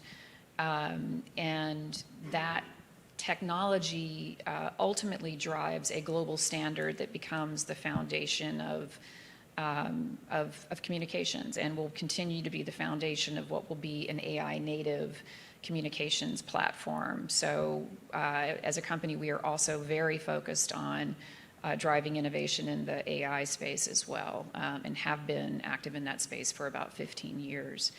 So this is a convergence of technology that really is foundational to everything we think about when we talk about economic growth, economic security, national security, and obviously NVIDIA is a huge part of that equation as well. So that's who we are and kind of why we are very focused on, to your comment about stability in our not just the U.S. landscape, but the global landscape that allows us to continue making these huge R&D investments. That is really my day job, thinking about, talking about the policies that allow companies like ours to self-fund this huge amount of annual R&D expenditure. And really, when we talk about R&D expenditure, we're talking about a workforce of the world's best engineers, scientists, mathematicians in these highly complex, highly specialized spaces. From a policy point of view, we're talking about when we're focusing on private sector-led R&D, we're talking about a system of laws that secures intellectual property rights. Our patent portfolio is what allows us to drive the revenue that funds that R&D engine. We're talking about stability around contractual relationships. Licensing is fundamentally a contract. If you don't have a legal system that supports the enforceability, the formation of those contracts, then this R&D value proposition from a private sector point of view starts to unravel. So that stability in our legal system in the U.S. and internationally is what is so critically important to our ability to support and sustain these R&D investments. And of course, we have to be aware of the market's tolerance for those R&D investments. And that is a function of, an investor proposition that allows us to, as a publicly traded company, justify, support, sustain those R&D investments. So that's kind of the private sector piece of the equation. And one of the points that I often make when talking to policymakers is in the United States, which of course is a market-based economy, a market-based sort of bottom-up, fundamentally a bottom-up approach to R&D investment. As we talk about the private sector, in our sector, whether we're talking about advanced communications, semiconductor, about 80 to 90% of that aggregate R&D investment is originating from the private sector. And I think it's critically important to understand, because this is a piece of the puzzle that will allow us to sustain R&D leadership, technology leadership.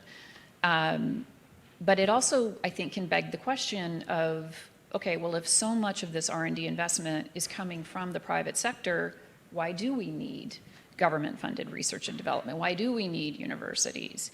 And it is because of that early stage of the R&D investment equation where the market is not, and I think one of the earlier panelists made this point, the market is not going to support those very early stage investments that don't necessarily have a commercial use case at the ready, that don't necessarily have a commercializable product on the near horizon.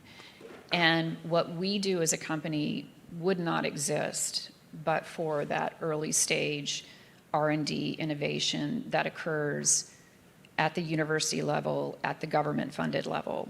And I think, Chuck alluded to this, but Qualcomm's story is really emblematic of that continuum of government funded, university led, private sector continued R&D cycle of innovation, whatever analogy you prefer. And so I'm a big fan of economic history, especially when we talk about the kind of origin story of big different technology sectors. I don't think we can fully understand where we are and what's needed to sustain leadership or grow leadership if we don't understand where we began. And so for many of you in the room, you've probably read Chris Miller's History of the Semiconductor Industry, which I think is brilliant. But I think it's really important to kind of understand how we got to where we are in the midst of this incredibly exciting digital transformation. We really can't understand it unless we kind of look where we began. And where we began, candidly, was with government-funded, university-led R&D in sectors that ultimately became the foundation of these different industries. So Qualcomm's story is a part of that story. And if you kind of think about where we are in advanced communications, it really is the convergence between fundamental breakthroughs in communications theory and information theory. That was really the cornerstone of the sort of digital revolution that we find ourselves in. One of Qualcomm's key founders, Irwin Jacobs, was an academic at MIT in the 1960s when you saw this incredible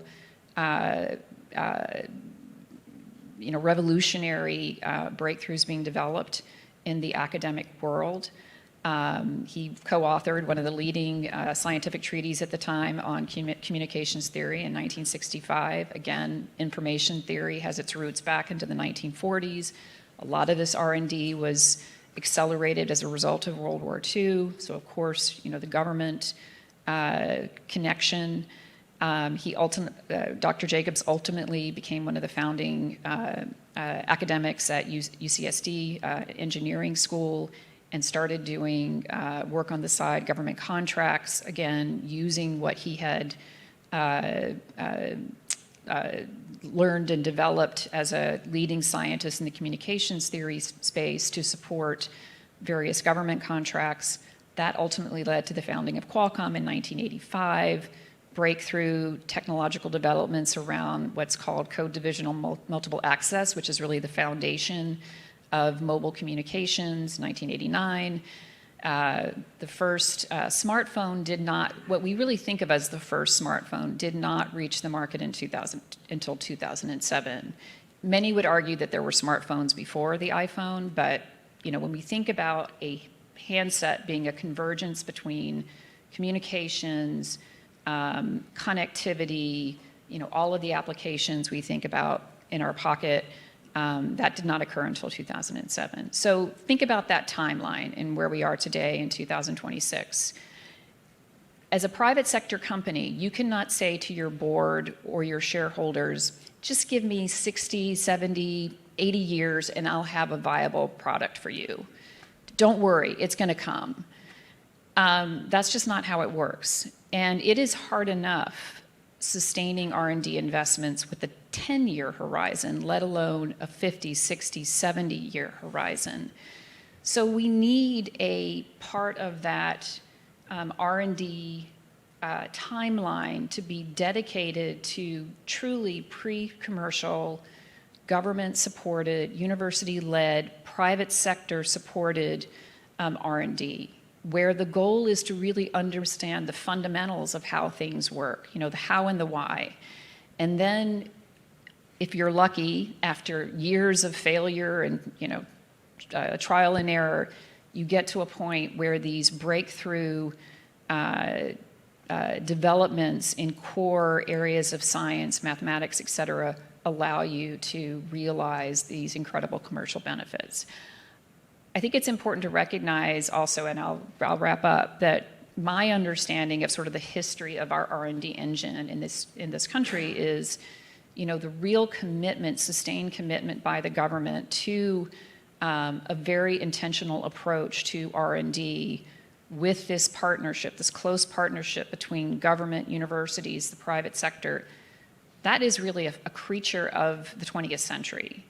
And so I think it's really important to celebrate the success of that vision and that project, but also to understand that it was not inevitable, that the success that we're experiencing today was not inevitable. And I think as we look at policies that have allowed that success to occur, we have to remain steadfast in supporting those policies. And that's really my job at Qualcomm. But it's really, really important to understand the vital role that the government, organizations like NSF, and universities play in allowing, creating the sort of wellspring of that success. So I hope that was not too lengthy of an answer to your question, but I think a little bit of history can help us understand and appreciate where we are. Well, on the contrary, I think the story is powerful. It's really the essence of what we're talking about here today. And what I particularly admire about Qualcomm, unlike some corporations, is that you remember your parents. So many companies are sort of, well, we sprang from the head of Zeus, and here we are, where in fact it's that lengthy cumulative investment. It's also a powerful story about the military. You didn't mention by word, but a key step, according to Erwin Jacobs, who I had the privilege of testifying to the Hill with, was SBI awards, which are these small awards that often have just truly dramatic effects, usually not one. There's a myth about the program that you make one award and you get Microsoft or Qualcomm, but no, actually multiple awards. And the military wanted to improve communications with their troops, and this was one path to that, but of course the genius of Jacobs and others at Qualcomm was that they understood that there was a much broader market there, which is the least you could say. But it's both that combination of the federal and then against the Valley of Death. I remember reading, I have to confess I've spent a lot of my research time with the SBR program, as has Dr. Shiva Kumar. But many people were explaining why it was against the laws of physics and this wouldn't ever work. And I think one of the virtues of the Defense Department, the Defense Department, is that they sort of thought, well, it might not work, but if it did, it would be really cool. And it is. So, but what you've described there is really important because it encapsulates the foundational work. It encapsulates sustained investment by the private sector with difficult trapdoors all along the way. And it illustrates a program that helps firms get across the valley of death. And it's interesting that Qualcomm was a viable company, but the SBR awards enabled you to go down an entirely new route. And That's one of the genius parts of the U.S. system. I would add, if I could, editorially, SBR works really, really well. That's why we don't enlarge it. It's one of the highest returns we get,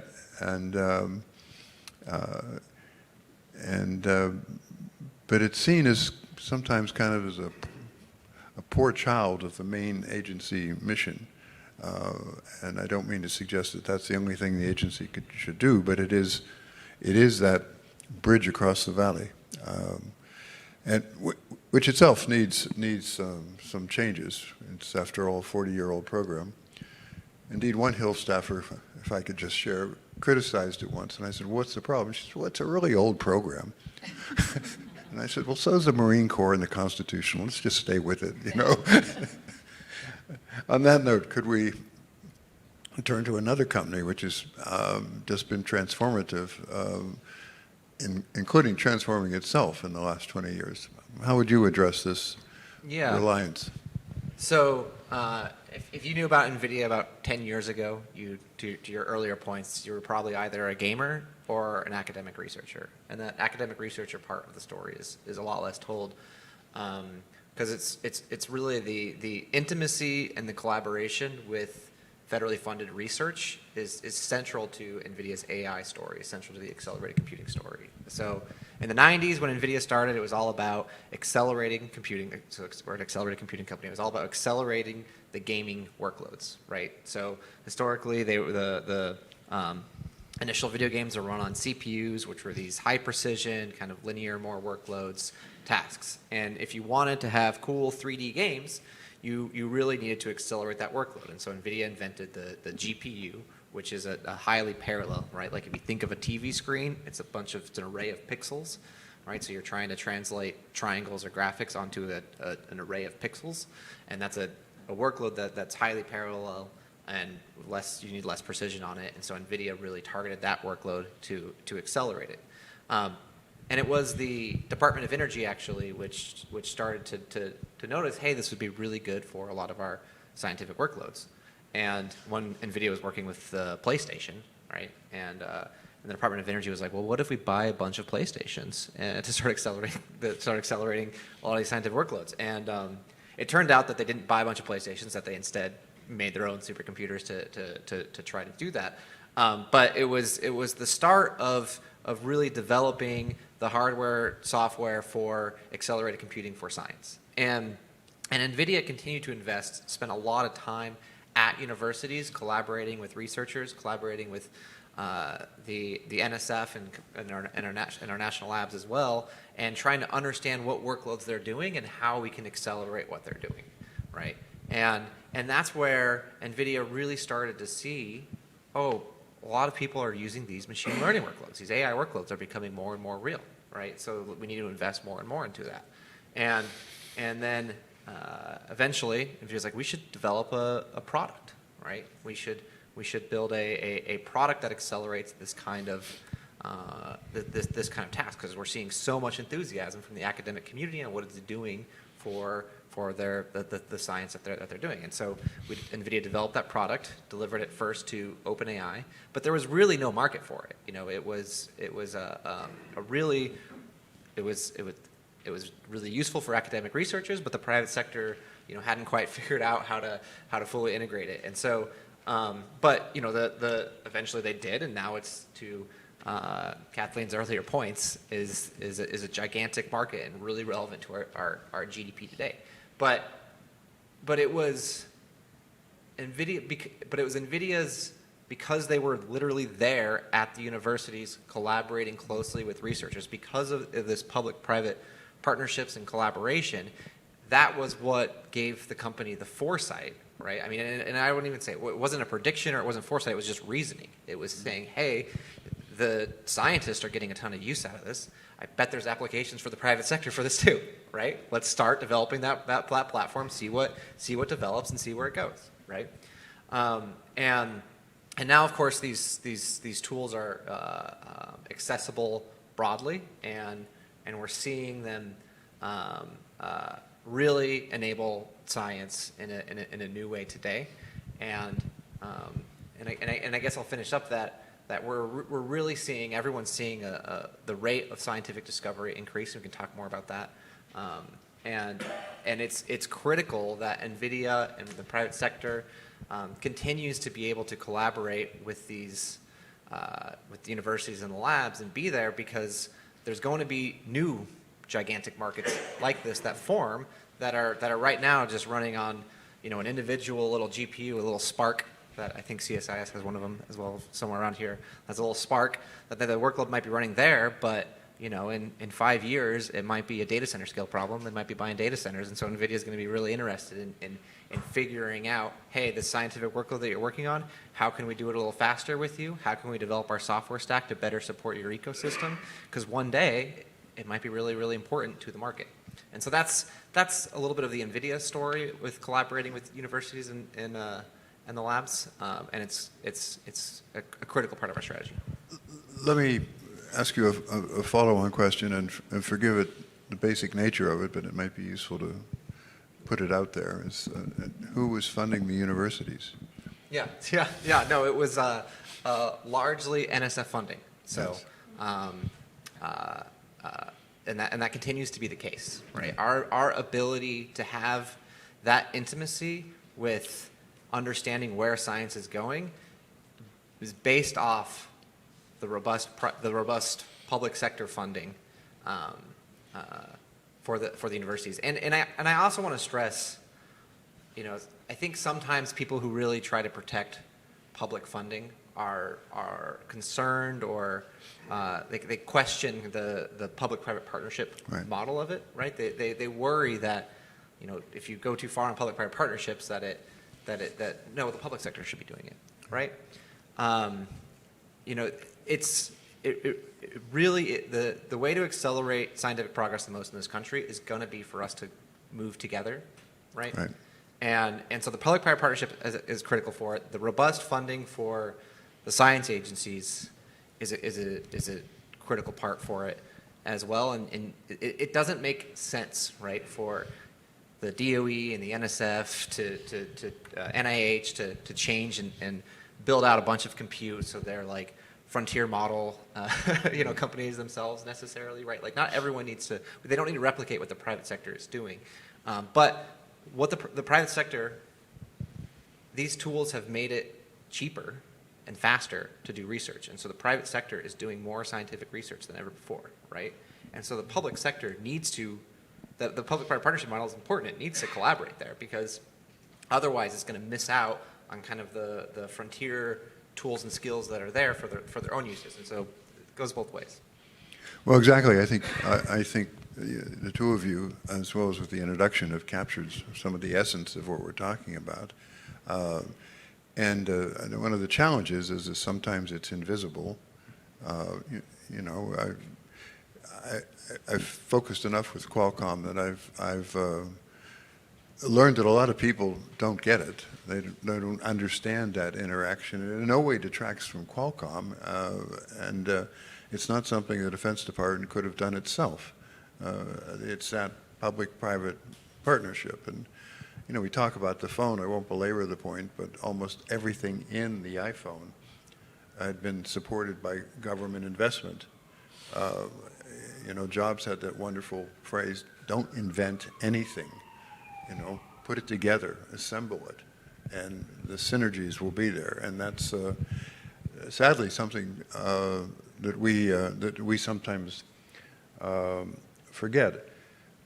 So I'm getting a signal from someone I have to listen to, saying that we're near the end here. I had made all kinds of plans for how we were going to address this, but I think, and I look for a closing comment, but the basic point is that the R&D foundational investments are essential. The Chinese are investing heavily.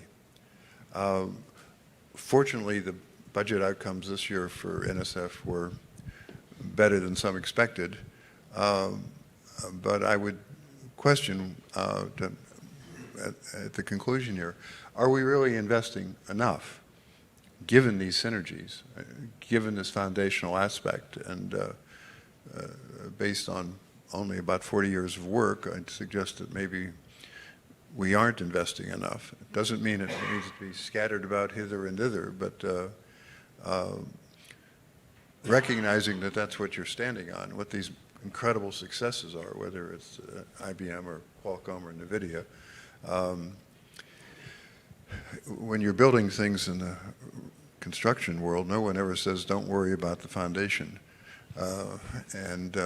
To some degree, we've been sort of lackadaisical about the foundation, and I think these stories really illustrate that.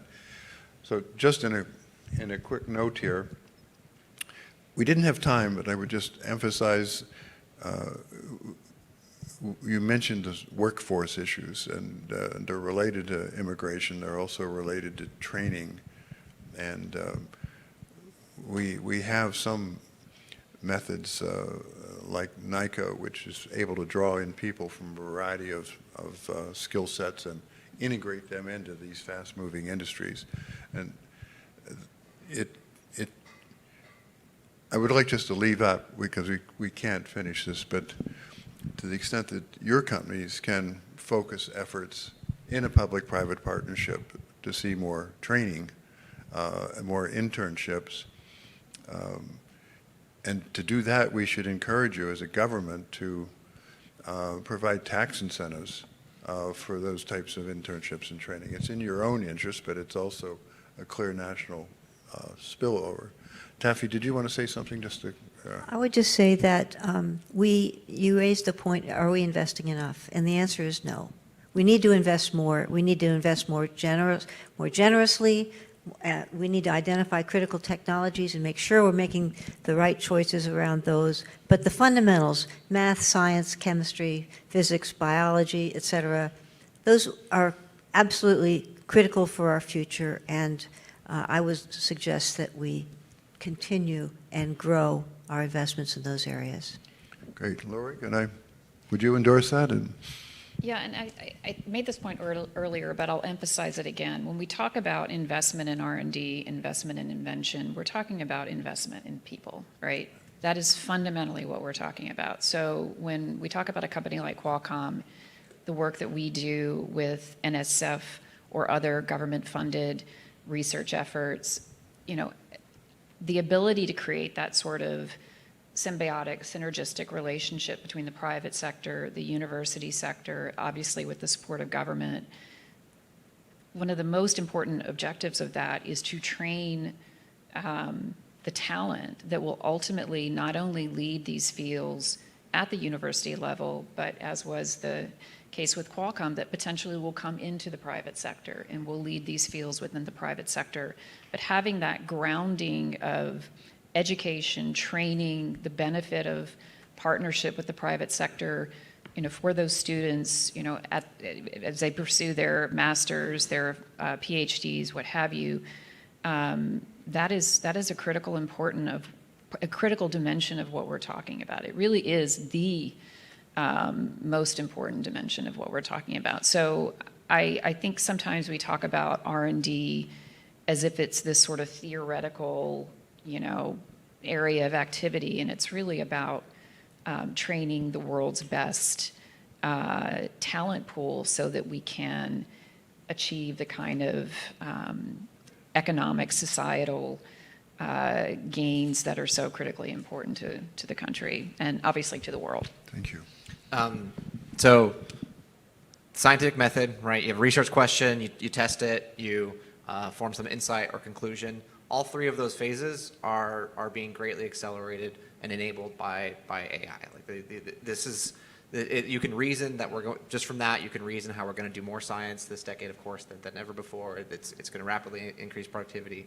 I mean, and this isn't just, using, we're all familiar with chatbot interfaces, right? It's not just using that, using those agentic tools. Those are doing a lot for science, but it's also compressing current modeling and simulation into a model that understands the physics and the chemistry. It's special purpose models for a lot of these activities. It's all really exciting and really important to our national competitiveness that we have that robust ecosystem, that we increase funding. It's why NVIDIA, when the NSF was rolling out the National AI Research Resource, the NAIR program, it's why we contributed $30 million of in-kind compute to that effort, so we could have that collaboration with the academic researchers on this. It's why we work with NSF on these and collaborating with the Allen Institute, which is pushing these open source models, which are critical for scientific researchers to be able to build on and experiment with. It's why we're exploring these unique collaborations with the Department of Energy on building these supercomputers. It's new models for building the supercomputers, but it's so important that our researchers have access to these kind of methods and are able to accelerate their research, because it's easier to pose a lot of research questions, it's easier to test, and it's easier to find insights than ever before. And we need to have that intimacy as a country with these discoveries that are going to be happening these decades. We need to have as much statistical intimacy with them as possible. And so that's why we're really engaged. Well, great. Could I ask you to give a round of applause to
started as we wait for Bess, just in the interest of time, and I don't want to get in trouble with Sujay, so we'll keep moving forward. So, I think, as you all know, scientific research has long been the foundation of U.S. military advantage, from nuclear deterrence to space, computing, and emerging dual-use technologies. This panel will explore how the federal scientific investments strengthen defense capabilities, inform strategic planning, and shape the United States' ability to deter and to respond to evolving threats. And we're very fortunate today to be just joined by a distinguished panel. I am Bruce Andrews, your moderator, who I'm both a senior advisor here at CSIS, but also a partner at Covington and Burling. We are joined by Dr. Ian Chandani, who is the Assistant Director for Technology, Innovation, and Partnerships at NSF and runs TIP, but has also worked at NSF since 2012 and has had a very distinguished career both as a leader in the U.S. government, also in research. We're joined by Dr. Larry Schutte, who is the Director of Global Science and Technology at Lockheed Martin and had previously served in the U.S. government for 33 years, both at DoD and HHS. And we're going to be shortly joined by Bess Dopkine, who is a former Senior Director for Research and Engineering at DoD, and then also previously was a senior staff member for Science and Technology at the House Armed Services Committee. So let's just jump in and begin. So let me start with the first question, which is, the relationship between federal science investment and military advantage has evolved significantly over the years, from the Manhattan Project to GPS to AI. The world has changed significantly since Vannevar Bush did the Endless Frontiers report in 1944.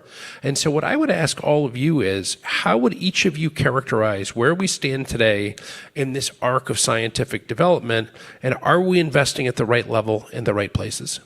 Do you want to start, Doctor? Sure, I'm happy to start. Good morning, everybody. Thank you for this opportunity. Larry Schutte, currently at Lockheed Martin, formerly Director of Research at the Office of Naval Research, so a long career in the S&T community. I'd like to start, if I will, at O&R and then translate over to Lockheed Martin and where we are as part of this investment. Everyone seems to be showing a mental model of how R&D goes from university to industry, so allow me to provide my two. The first is, universities are where invention occurs. Principally, around the globe, invention occurs at universities. Principally, that's sponsored by the federal government of the United States, although obviously it's changing. But certainly in the U.S., it's 99% federally funded.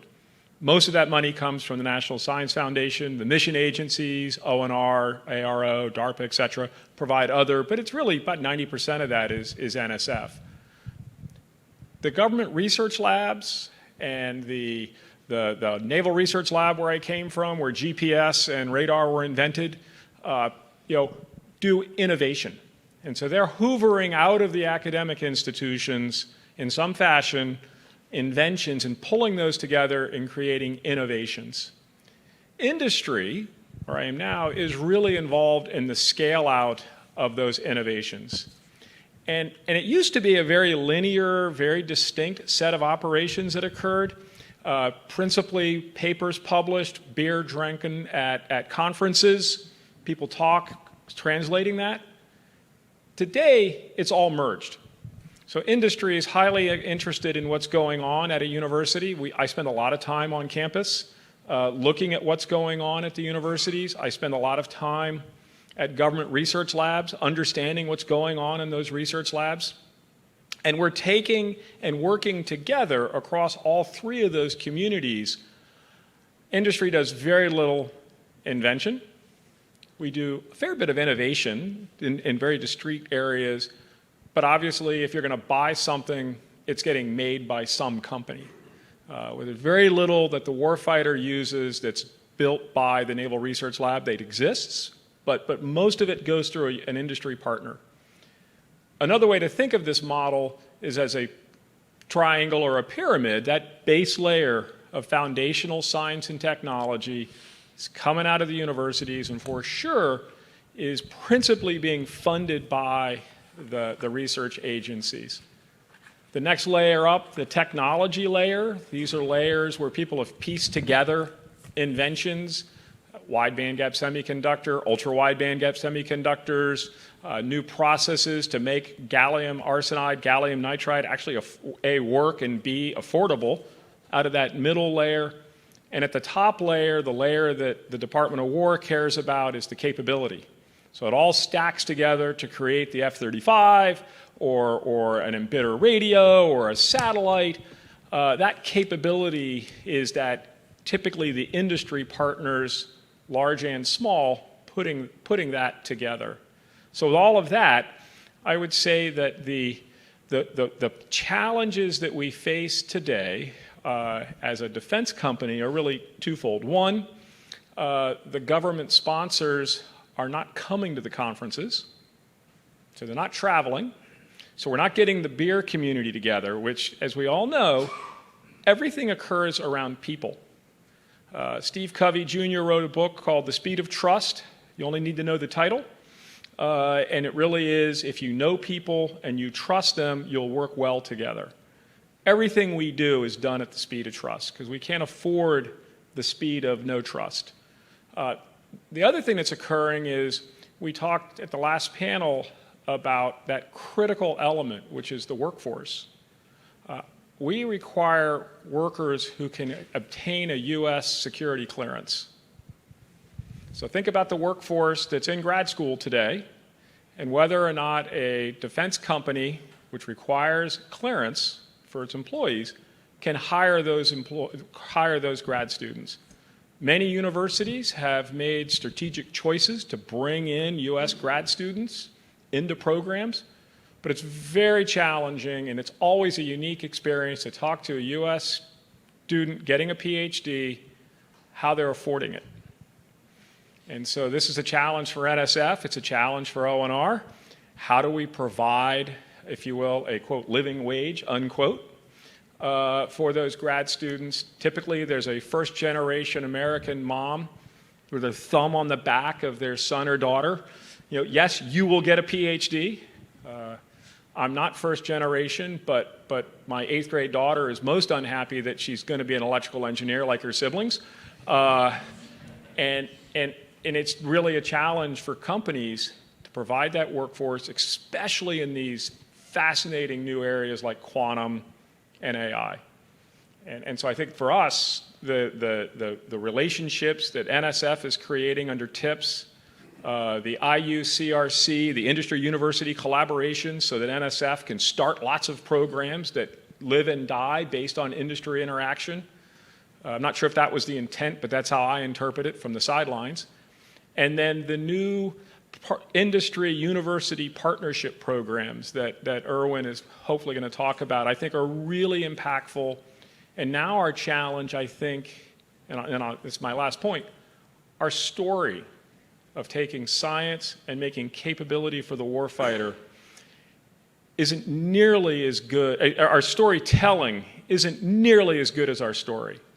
I can look at any piece of technology, any piece of capability, and I can devolve out the science that begat it. And in some cases, I know the individual researcher at the university. And I think that we just don't tell that story particularly well. And because we don't tell it well, and because there's political reasons to not want to hear the story on every side of every argument, it's not getting told well or amplified well. And so I think that's really our challenge going forward, is how do we tell that shared story in a way that make the public understand that the investment that's being made at universities in the critical sciences that are needed is worth it. And I'll cease with that. Bess, let me turn to you, because you worked at the intersection of research and engineering at DoD and on the Hill. And how well do you think Congress understands the link between basic research funding and long-term defense readiness? And where do you see the biggest gaps in understanding? Well, this is kind of a fun day. Thank you so much for having me. And it's a fun day for you guys at CSIS to be hosting, actually, specifically on the importance of science funding from the government, just because the actual budget just came out a couple of minutes ago, right? And everybody has been sitting there kind of like flipping through it on their phones in the audience today, just trying to see what happened everywhere. I was in the Pentagon, or staring at the Pentagon from the Hill for 20 years, and was in the group that did the long-range planning for 11 years, and then went back after having the science and technology portfolio on the Hill to go advise the Undersecretary of Research and Engineering, and fought a lot of these battles inside the Pentagon, right? Sometimes, I would sit in meetings and I would hear like the top military one of the former top military advisors in the Pentagon, 4-star, say something like, "I've never seen anything interesting come out of science and technology." And they had been a submariner, so they ate, breathed, and slept underwater, and I feel like something came out of science and technology over the past couple of years on that one. But exactly what Larry was saying, it's a hard story to tell from the science all the way to the capability that the military really cares about. And when you ask about Congress knows the benefit of science, and thankfully they do, and I hope that science is that the Hill is very interested in making sure that science continues to be funded. But if you look, and I'm very proud of the department. The department has kept a lot of the good funding on basic research and science and technology and that kind of things. But additionally, the Hill understands the importance of science in its backyard, right? So everybody has a university, and everybody has students growing, and everybody has a workforce that needs to work, and everybody has an interest in STEM. So that's always very helpful in making sure that that Congress continues to fund that. And actually, historically, Congress has, and the appropriators have actually put a couple $2 billion extra into the Defense Department inside of S&T, and has added to the basic research funds and all of those things. So hopefully we continue to see that as well. But it is always hard to get people very, very excited about something that's going to happen in 30 years. Right? So what we need to start doing is start working backwards and telling our stories backwards, like the things, I loved seeing the 3 companies up here beforehand, right? Because tell me what you're really doing today, which is so cool, NVIDIA, right? And like all of the gaming and all of the things, and my iPhone and all the stuff, and the fact that I have international banking on my phone, right? And all of these things that are enabled because of the investments that have been made in science over the years. You have to work that back. And also, I think very particularly for Congress, because Congress gets to see all these companies coming in and companies asking for money and companies showing really cool things. And if I got a little bit more money, I could do this really quickly and I can deliver this really fast. That is absolutely important. And the company needs to say, also, by the way, I'm the CTO that came out of this university and I had this funding and my professor had this research funding that was funded by NSF or the Department of Defense or War and Department of Energy and all of these things. Tie that back so it's very clear that when I'm coming to you today with my really cool thing, here's the shoulders that I stand on. Great. And let's turn to you, Dr. Gianchandani, which is you're really... Just call me Erwin. Erwin, okay, that's easier. Thank you. Look, this is much, you were on the front lines of this. And, NSF's TIP Directorate was stood up explicitly to accelerate use-inspired research. Can you tell us what is TIP doing at this moment and what programs have you put in place in recent years to help us really meet the moment we're at? Sure. So let me just, first of all, thank you for doing this to my CSIS colleagues. It's great to be a part of this forum today, and it's great to hear, I think, all of the amazing support and the great stories of success that NSF has helped unlock for this nation going back over the course of the last almost 80 years now. By the way, I want to just say I could not agree more with what my fellow panelists just articulated in terms of sort of the innovation ecosystem that has helped promote that success and those success stories over the course of that 80-year period. And also, the story about how we need to do a better job of communicating. We need to do a better job of recognizing sort of the backyard secret sauce that exists in every corner of this country and trying to lift that up and elevate that as we go forward. But I do want to just say, maybe I'll put one asterisk on everything that I heard Larry and Bess describe here. In the following sense, I think that where we are today in a moment in time is also different than where we were 75, 80 years ago when NSF was first stood up, for example, right? It is absolutely the case that basic science, it still takes years for basic science to be unlocked, right? But by the same token, with the emergence of data, with the emergence of AI tools and techniques, right? I think one of the things that we are seeing is that every field of science and technology, every sector of our economy really is being transformed by the introduction of data and AI. That is the new currency of scientific progress, right? And in that context, I think the pace of discovery and innovation is greatly accelerated. Similarly, the workforce. You mentioned the workforce. Where the workforce ends up for our nation, right?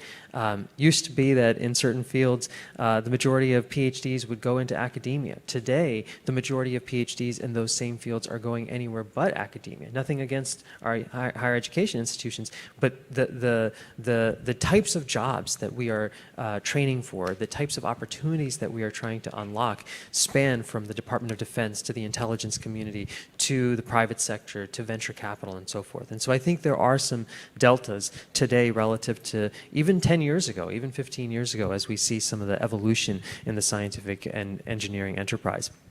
So to your question, though, about TIP, I think it is absolutely the case that when we stood up this new directorate, first time that we've done something like this in more than 3 decades, in fact, at NSF, the motivation, NSF, for all of the examples that you've heard this morning, has long been, I think, beneficial to the nation's defense, the nation's security, the nation's intelligence assets, right?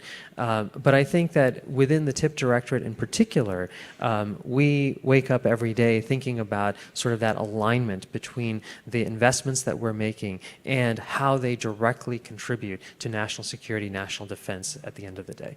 And so I look at the portfolio of programs that we have. Again, we have 3 core pillars within TIP. Number 1, it's about trying to accelerate technology to the market, and market is broadly defined. Yes, startups and small businesses, absolutely, but also we collaborate closely with colleagues at other mission agencies to be able to understand what are their needs and how do those needs help shape the research agenda that we're trying to unlock as well. The second is about the workforce. How do we prepare a competition-ready workforce for the 21st century? And yes, we want to be training PhD scientists and engineers, but we also want to be training the entirety of the STEM enterprise and the entirety of the job market when it comes to these fields fields and these spaces that are enabled by STEM or enabled by innovations around STEM going forward. So that's skilled workforce, that's trade workforce, that's the entire complexion, and at all levels of training that I think is necessary. And then the third pillar for us is really thinking about the fact that there's talent and there's technological promise in every corner of this nation, right? And so when we're thinking about what's that backyard secret sauce, if you think about energy innovation, for example, a lot of energy innovation comes out of Louisiana, where a lot of oil and gas flows through the ports there. A lot of it comes out of Western Pennsylvania and West Virginia and the Appalachians historically. So thinking about how do we leverage that backyard secret sauce for those different communities and regions and really go into every part of the country to be able to unlock the potential for the nation's defense enterprise and security enterprise. And so those three pillars, accelerating tech to the market, thinking about our workforce, and thinking about how we do this regionally across the country are the frame for our investment framework within the TIP Directorate. And all of the programs that we have are tied to that and thus tied back to thinking about defense and security day to day. So I'll give you a couple of very prominent examples. In fact, the previous panel stole my thunder a little bit, where they talked about the Tech Metal Transformation Challenge that we've done, right? Why did we do that? We absolutely did that because critical minerals are so vital to the nation's competitiveness. We see that in the tech assessments that we do. We see that in the tech assessments that our colleagues at other organizations, including CSIS, CSET, I mean, you name them, they're all talking about the vitality of our ability to be successful tied to critical minerals. And it turns out that by the year 2030, about a quarter, several data sets have shown this, about a quarter of the nation's critical minerals needs could be addressed through the harnessing of end-of-life critical minerals, waste stream critical minerals, and so forth. And so the Tech Metal Transformation Challenge is a means to be able to focus specifically on that and to be able to say, if we are going to be able to build the next generation of warfighters with all of this sophisticated technology, right? If we're going to think about the equipment that you need for hypersonics and the ability to do ground and air scanning, right, in real time, you're going to need those critical mineral assets. And so being able to leverage this type of an approach and surfacing the teams that can potentially do so in a rapid manner and in a sort of a different way than we might traditionally do through some of our normal processes, I think allows us to be able to ensure that we are maintaining that competitiveness. We collaborate with the Department of War on our Translation to Practice initiative, which is really about helping to build partnerships between the researchers whom we support through most of the rest of NSF, but also TIP, together with private industry, together with the DOW and so forth. And so those partnerships with DOW help to unlock the use cases, specifically the Naval Surface Warfare Center and the ground capabilities within the Army. What are the specific use cases that they have, and can some of the research coming out of other parts of NSF potentially be tuned to help address the needs that they see on a day-to-day basis? So these are the kinds of efforts that I think we are trying to be very intentional and strategic about, in the sense that I've always said with TIP, we want to sort of change that linear pathway that Larry described, that sort of you start with just simply discovery science, you let the great flowers bloom, and then you harness that. But we want to complement that, I think, a little bit with also what are the real world use cases from DOW, IC, et cetera, that can help to inform and shape some of that use-inspired research, some of that translational research, and accelerate that to actually have impact at the end of the day. No, I mean, it sounds like your portfolio is providing great value to really directly to our defense enterprise. How do you navigate the tension between civilian use and dual use applications? So, a couple of things I would say. I think that, first of all, if you look at our competitors, right? Let's look at, for example, the Chinese premier, right? President Xi has said that science and technology is the new international battlefield, right? It is the vehicle by which the international battlefield is going to be shaped going forward. Right? I think we have to take that, we cannot take that lightly, right? If we are going to ensure our competitiveness, our security, our defense, we have to take that very seriously. And that means that, yes, there are going to be instances, a lot of the technology that we are surfacing and that we are enabling are dual-use technologies, right? And we have to acknowledge that. We have to identify ways in which we can, and we're doing this, we're collaborating with internally within NSF, with our research security team, for example, to be able to understand where are there cases and opportunities where we have vulnerabilities, and how do we ensure that we balance the open and transparent system that we have with some of those instances where we need to be a little bit more mindful of some of those considerations and some of those constraints as well. I think, frankly, as I said earlier, I think the use cases that help to drive the research agenda can come from a variety of different settings, right? And what we need to do is we need to acknowledge that it's okay for those use cases to come from the DOW and IC. It's our responsibility to be able to help put the best minds here in the US, the best talent here in the US to bear, to help unlock some of that research and innovation. And then it's up to our colleagues at DOW and the IC whom we collaborate with to harness some of those outputs for the betterment of our national interests and our national needs. So it is of course a balancing act on a daily basis, but I think it goes. That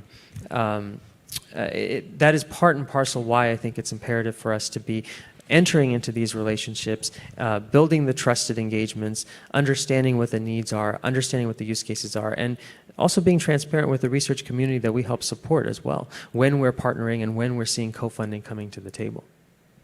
So let me follow up on it, because Bess had mentioned earlier about the president's budget request coming out today, which kind of makes it an auspicious day to be here, although I suspect many of you are going to run out after and spend your time combing through it. I did see an initial headline, though. Be doing so right now. Yeah, I was just going to say. I did see an initial headline, though, about a significant increase in defense spending being proposed. But I also saw that one of the subheadlines of that was cutting some of the research programs in other parts of the federal government. And, as we've all seen, both the president's budget request and the congressional appropriations don't always align on R&D priorities. So, Larry, maybe let me turn to you and, from your vantage point, looking at how, both in your experience in government, working at the agencies and industry, how does the uncertainty in R&D funding affect the pipelines from discovery to deployment? I think we're well accustomed to uncertainty and turbidity in funding. Those of us who've done hypersonics have lived through the peaks and valleys.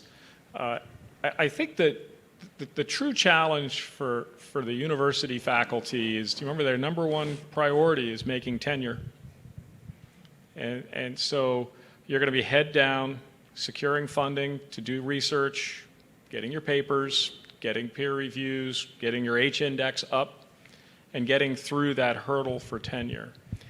And as I go to universities today and in the past, the industry relationship that we're trying to create today and even in the past is not valued in the tenure process at most universities. And I always ask about it, and I always enjoy watching the provost or the vice provost kind of look at their shoes, metaphorically, and then claim to do better. And I was part of a Department of Energy innovation task force. We rewrote some of the PCASE rules for DOE. In the Navy system, the MURIs, you get points for bringing in an industry partner for that MURI. And I think, if I could click my heels, we would reward this industry relationship not as an afterthought, but as a primary focus of academic rigor. Because it is a primary focus for the nation, for the Department of Defense. And so I think that turbidity, it is all up, plus or minus, to the federal government, the universities trying to smooth that out, industry coming in and helping. But it really is that partnership gets done early, and it's typically a grad student. You hire a grad student from a university, and the next thing you know, we're going back to that university to work with his professor. At some point, the professor joins us and leaves behind a grad student to be part of a team. And that repeats at every institution, in the country in some fashion. And so I think if we can tell our story better, Congress will trust the story. It's when they suddenly do if you will, a desk audit and realize there's a lot of stuff in the portfolio that's perhaps not defendable to the same rigor as much of it. There's 20% of it we could go to the mat for. 20% of it we wonder why we're doing it. And then there's that 60% in the middle. It all needs to be stuff we go to the mat for. It all should be stuff we're very proud of. And I think as we get to that kind of precepts and direction that we get from top down, that our government sponsors take on board, that story will get better. The storytelling we do will get better, and we'll get that trust back, if you will, or we'll increase the trust we have from the Hill. Can I just weigh in on that? I can't let a conversation about tenure go without commenting just a little bit. So I just want to say something about that. So, I think we're all human beings, and one of the marks of, I think, being a human being is sort of the sense that, I had this experience, and so the next generation should have a similar experience, right? And I think that to a large extent, that tends to be one of the, in my view, critical challenge points when it comes to the conversations around promotion and tenure, right?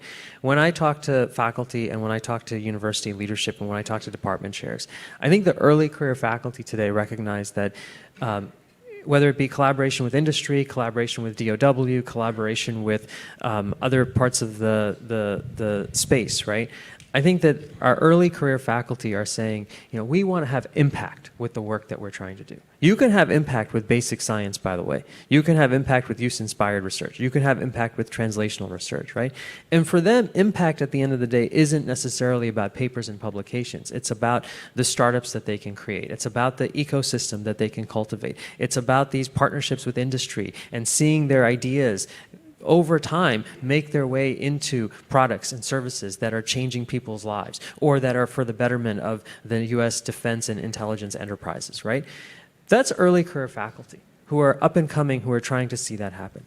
I listen to university leadership, right? University leadership tell me similar things, similar virtues, that we are trying to build relationships with our backyard neighbors and colleagues and so forth, with our local community, right? And it's sort of, and I don't fault them when I say this, please don't take this the wrong way. I think it's sort of the middle layer of department heads and deans and so forth, where sort of the currency of their fields historically has been papers and publications. And moving away from that is hard because that's where the currency has rested up until this point. But I think that over time, we will probably see this evolve, as I think it needs to. And I think that's one of the things that we've been trying to stress with the investments that we're making through my shop at NSF, that it's really about the impact that we're trying to deliver at the end of the day. And figuring out the various ways in which you can measure that impact, training of talent, right? How are we training talent through the investments, through that R&D, to be able to expose them to what allows them to be job ready on day one, as opposed to I train a bunch of folks and then, Larry, your company has to spend a year retraining them for whatever it is that you want them to be working on. How do we get them ready for jobs on day one? I think those are the kinds of things that we should be aspiring to through the investments that we're making. Great, thank you. Bess, let me turn to you to follow up on that because, in your work at DoD, you work to better integrate science and technology planning into the National Defense Strategy. So let me ask you, in practice, how effectively does long-range research investment actually inform strategic planning cycles? So both on the Hill and in the Undersecretary of War for Research and Engineering, there was a lot of interest in trying to put that strategy out there and that vision. Even the reason why the Undersecretary for Research and Engineering was actually created and broken off from the Acquisition Technology and Logistics Group is because the Undersecretary for Acquisition Technology and Logistics that had all of RDT&E and procurement at the time and sustainment constantly focused on the procurement issues of the day, right? And they didn't get to really think through the vision, And so part of the argument that happened before I arrived on the Hill was to separate it so that you could actually have an undersecretary thinking through what that next vision is over the next 30, 50 years, et cetera, and trying, and then inside of that, the Hill, when I was there, we did principal directors for critical technologies. And there were specific critical technologies that were chosen. A lot of them align exactly to what Erwin is working on. But, hypersonics, biotechnology, quantum, et cetera, right? But things that the undersecretary at the time really believed needed a roadmap, right? And part of that conversation was, what does the next 30 years look like? And the principal directors underneath were not politicals because they wanted it to be the scientists, the scientific experts in that, right? And it's not a political back and forth. You don't want a roadmap going left and then right and then left and then right. You want a vision that everybody from that kind of community kind of pulling it together, we build that vision together. So that has been very helpful when you also bring in the budgeting aspect, right? Because now you actually should have these long-term visions for these critical technologies of like what needs to actually happen, hypersonic specifically, right? Directed energy specifically, quantum specifically. How do we actually advance from the basic research to the applied research to the advanced development, but actually kind of help pull it through.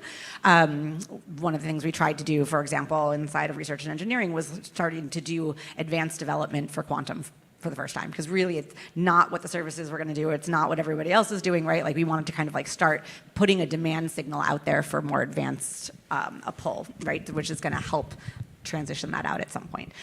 So, a lot of that kind of thinking is going on in the department, and the R&E group, including all of the other folks that really think through the next 5 years and the next 10 years of budgeting, gets to think through how to do that. And one of the things that we did do was we added the National Defense Science and Technology Strategy. Right? So, and we offset it 2 years from the National Defense Strategy so that you would have a National Defense Strategy, and then 2 years later you would update what that kind of vision is for the Science Technology Strategy as well. And trying to really so that way the next, over the next couple of years in the next defense strategy, you could, continue to iterate and kind of affect each other to really bring that science and technology, the future vision of where that should be going and what that should be laying into the budgeting thought process. Now, if you actually want to talk about the budget wars inside the Pentagon, of course, of the science and technology budget and the basic research budget and protecting that, right?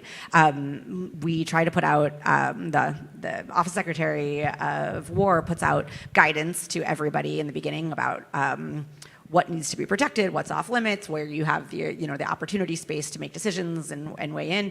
And we've always tried to insert into that language, you have to protect these things, science and technology, basic research. Unfortunately, that protection is 0% real growth, is about the negotiating, right? 0% real growth, and obviously actual cost escalation is much higher than normal inflation, and so you have a loss of buying power over time, and so those were kind of the budget wars that we would try to be in and try to really champion, let's move investment forward in science and technology, move it forward in basic research. Of course, that 0% real growth thing, or 0% of the top line, also you can do it either way, makes people skeptical of ever increasing S&T or basic research, because then next year they'll have to spend more of their money that they had the opportunity space to make decisions in. So it's a really hard problem, and I've seen many different undersecretaries go to war for it and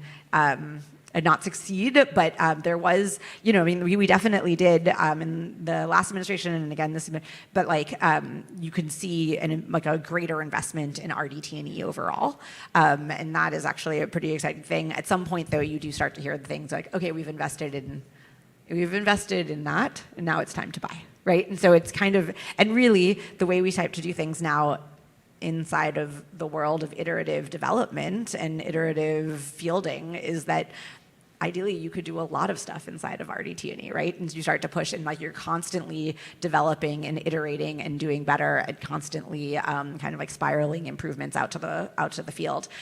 So it's kind of that's not really a fair, we spent money on development, now it's time to buy. It's actually how do we buy more things through constantly evolving? Thank you. Recognizing that we're time limited, I do want to get to something that I think, you can't really have a conversation about the United States innovation without talking about workforce. You know, Erwin, you twice referenced workforce, and I know how passionate you have been in your role about the importance of workforce. So let me just ask, and really all three of you, but what are the biggest challenges with workforce, and what should we be doing to make sure that we have the workforce to be successful and remain globally competitive? And maybe, Larry, do you want to start, and then we'll go to Erwin and then to Bess. Sure. So Lockheed Martin hires approximately 3,000 to 6,000 new entrants every year. So that's undergraduate, first work experience, or master's. And so obviously 120,000 employees, you know, plus or minus. We're always hiring, and we're always going after the same top talent as everybody else. And so we have a very active team that's out in the universities finding those students. We have a very successful intern program is really the secret sauce. About 80% of our new hires have had at least one, possibly two, internship experience with us. You know, it's that try before you buy. Going on after boutique labor, meaning, as an example, you know, a PhD at University of Maryland in quantum, perhaps. I'm pointing up the hill. Somewhere up there is Maryland. And we've known that individual for most of their PhD experience, and so when they go across the stage, they join the company. And you find that it's harder to attract good people than it is to keep them, and so we work very hard to keep our people working on things that interest them. You have the ability to move around, move up, you know, all the usual things you would expect out of a company. But I think we're very fortunate as a country that, at least to date, we have an incredibly good academic system that's training the theoretic piece. What we go after is the other side of the equation. So it's not the IQ that gets you hired, it's the EQ. You know, the IQ gets your resume looked at. It's the EQ exhibited in the interview or in that internship, you know, that keeps you as part of the team. So I couldn't agree more with Larry's comments, particularly right there at the very end. You know, people who know me know that I am very interested in sort of I'm far less interested in what's on the CV or what's on the resume, and I'm much more interested in sort of what are the on-the-job skills and experiences that an individual brings, even just to my shop, right? And I think that is, and by the way, I agree, retaining people is so much harder than I think anybody acknowledges. But having said that, I think to your question, Bruce, sort of at a national scale, you know, I said this earlier, and I'll just double down on this. I think that when we talk about the STEM enterprise and when we talk about sort of being at the bleeding edge of science and technology, we need to acknowledge that we need to be training folks who are researchers, yes, but we also need to be training entrepreneurs and practitioners and technicians and sort of the trade workforce that you need to be able to make all of these jobs a possibility in the first place. Like the educators, right? The teachers, the faculty, right? Like there is a whole ecosystem that is what is boosting up our innovation potential and the ties between that and national security and national defense. And we need to do as much as we can, I think, to be sure that we are touching all of that workforce and really helping to enable all of that workforce going forward. I think it is increasingly clear that workforce training has to be sort of industry inspired or industry relevant. I think it's also the case that it is often regional or locally relevant as well, right? So I'll give you a couple of examples. I'll borrow from and by the way, you know, yes to degrees, but also certificates, stackable credits increasingly, right? Thinking about sort of non-traditional ways of boosting your sort of book smart competencies, if you will, but then balancing that with the practical experiences of internships and apprenticeships, the experiential opportunities that I think are so critical in these trade spaces as well as we go forward. But I'll give you a couple of examples, and I'll borrow from the Regional Innovation Engines program that we've been running out of NSF for almost 4 years now. We funded 9 engines 2 years ago. These are the largest investments that the agency makes in terms of R&D and workforce development, and it was part of the authorization that Congress gave us to establish the TIP Directorate. So the Engines program is focused on what is that backyard secret sauce that I can coalesce a coalition of the willing around to put a region on the map as the nation's leader and the world's leader in a particular topic space. And I'll give you two examples. Florida. So we funded an engine in Central Florida, in Osceola County, Florida, that increasingly now covers more and more of the state, with a particular focus on semiconductor technologies and specifically advanced packaging capabilities, right?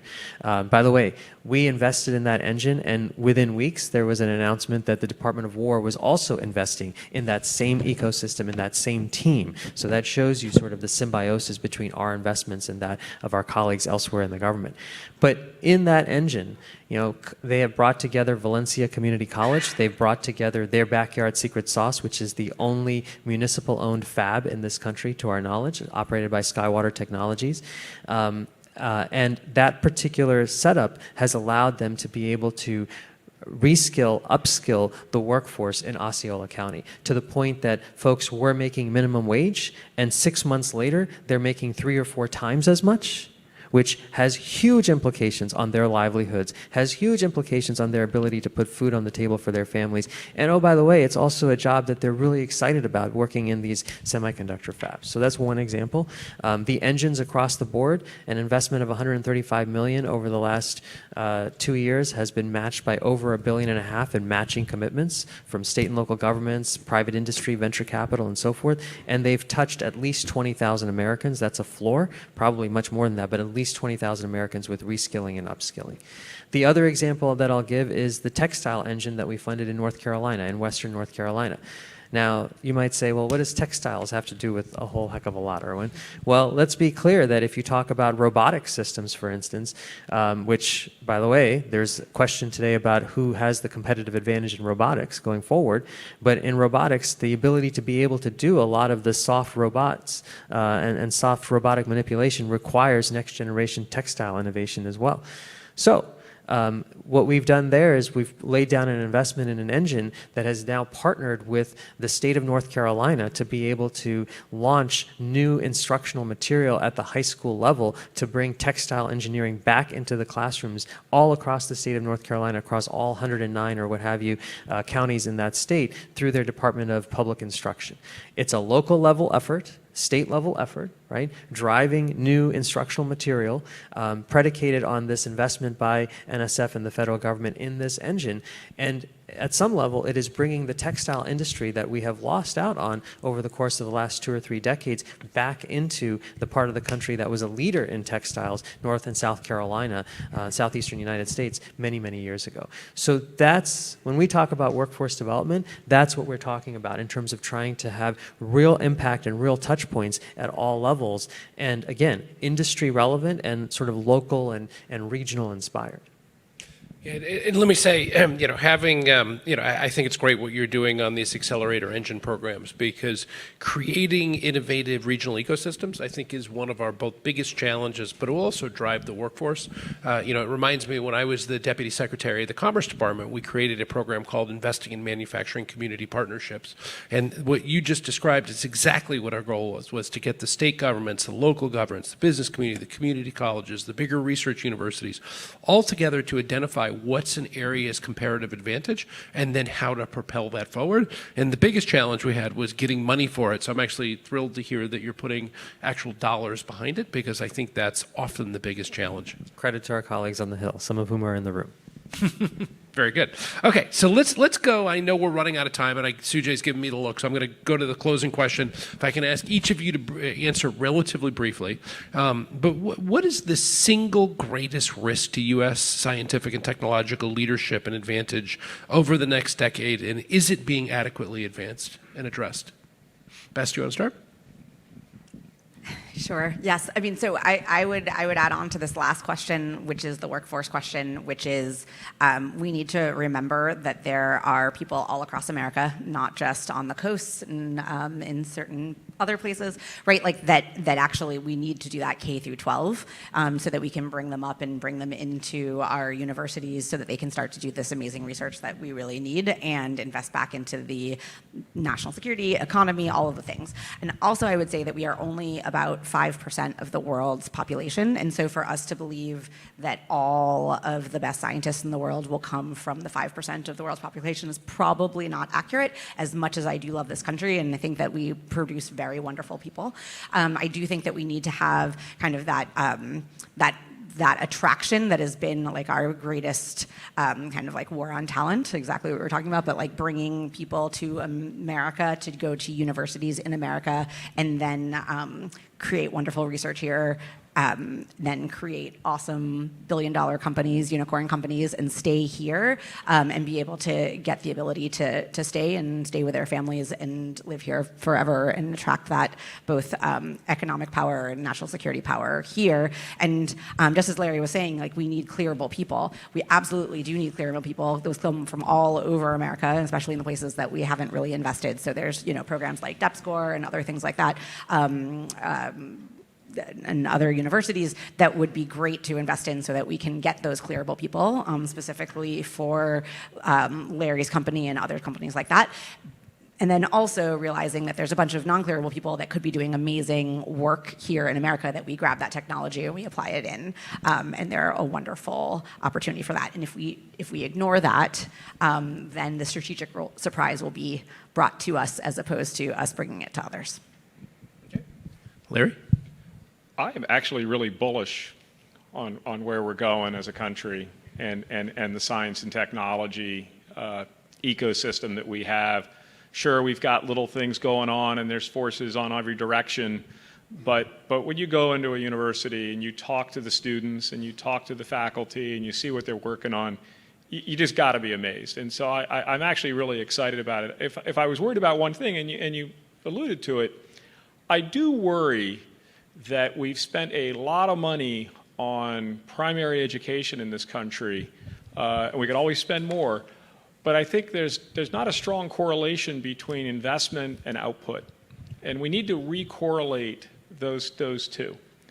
And when I look at my children and where they are and what they're doing, and I guess it does come back to parents and the tiger mom image of beating on their child so that they'll do better. It's real, and I worry that the kids have walked away from the screen time. They're not reading as much. They're not getting the education that you get not in the classroom but outside the classroom, and so that piece starts to show up in the workforce. And I worry about that showing up in the workforce. Can your workers read the instructions that were written for a workforce 30 years prior and do what they say? So is the sailor on the ship able to do what his predecessor was able to do with the training they were given? Is our workforce able to do that across the country? And that, in the back of my mind, there's alarm bells going off there, which is the attention to detail and the persistence of attention. Can I stand an 8-hour watch and not make mistakes? What mistakes are we seeing in the field wouldn't have occurred 30 years ago because people were better? I don't know, but I do worry about that. So I think what we just heard Bess and Larry say is that the workforce in this country, or the talent that we have in this country, maybe is the way I should say it. The talent that we have in this country is our single biggest asset, and it's also a place of potential risk for this nation too. I would agree with that, but since I'm sure it's not as interesting if I say exactly what they said, I'm going to offer one other risk, right, which I think is both a risk and an opportunity. I think for a long time, we in this country and that innovation ecosystem that you described at the outset, so let's come back to that, right? We talk about how we are investing in basic science, and often that comes with federal government investment. And the private sector is oftentimes invested. They're doing research, right? But I think it's much, much further upstream, and oftentimes it is really focused on products and services and delivery of that and so forth. so this is where folks in the room who know where I'm going with this will know that I've probably drunk too much of the Kool-Aid, but there's a valley of death that exists in between, right? And it's not a single valley. It's multiple micro valleys that exist, right? If you're an entrepreneur and you're trying to get your idea de-risked and get it to the point where industry takes it up, or you create a startup that becomes the next Qualcomm or what have you, right? There's a pretty big gap that exists between that basic science space and where industry actually starts to take it up, or where VCs and others start to engage with it. That is sort of the tip sweet spot. That is the sweet spot of where we have been trying to focus within my shop at NSF. And I think it's an area that is critically important for us to, so I won't frame it as a risk, Bruce, but I'll say it's an area that I think is critically important for us to be sure that we are appropriately boosting up, because there are so many entrepreneurs with great ideas, right? Who just need that bit of resourcing, or that bit of mentoring, or that bit of guidance on how do I develop a business plan, or how do I do this experiment so I can provably demonstrate that my technique can work for this market niche, right? Or for this set of customers who maybe weren't the original set of customers that I had in mind when I first went down this path 5-10 years ago, right? If we don't solve for that, if we don't continue to solve for that, I think we absolutely run the risk of those entrepreneurs finding other investors, and those other investors may not necessarily be the most friendly in terms of what we're trying to achieve here in the US. And so absolutely agree with the comments about talent and workforce. But this is where I say to those who have been skeptics or concerned about, is NSF moving too far away from the basic sciences? We absolutely need the basic sciences. But you also need this valley of death, or micro valleys of death, to be plugged, or else those basic sciences are going to find other ways, other routes to end up in China and elsewhere to be solved for. Great. Well, thank you so much. And I just want to ask the audience to join me in thanking the panel for a great job. And this was really fantastic, so thank you. Okay, so once again.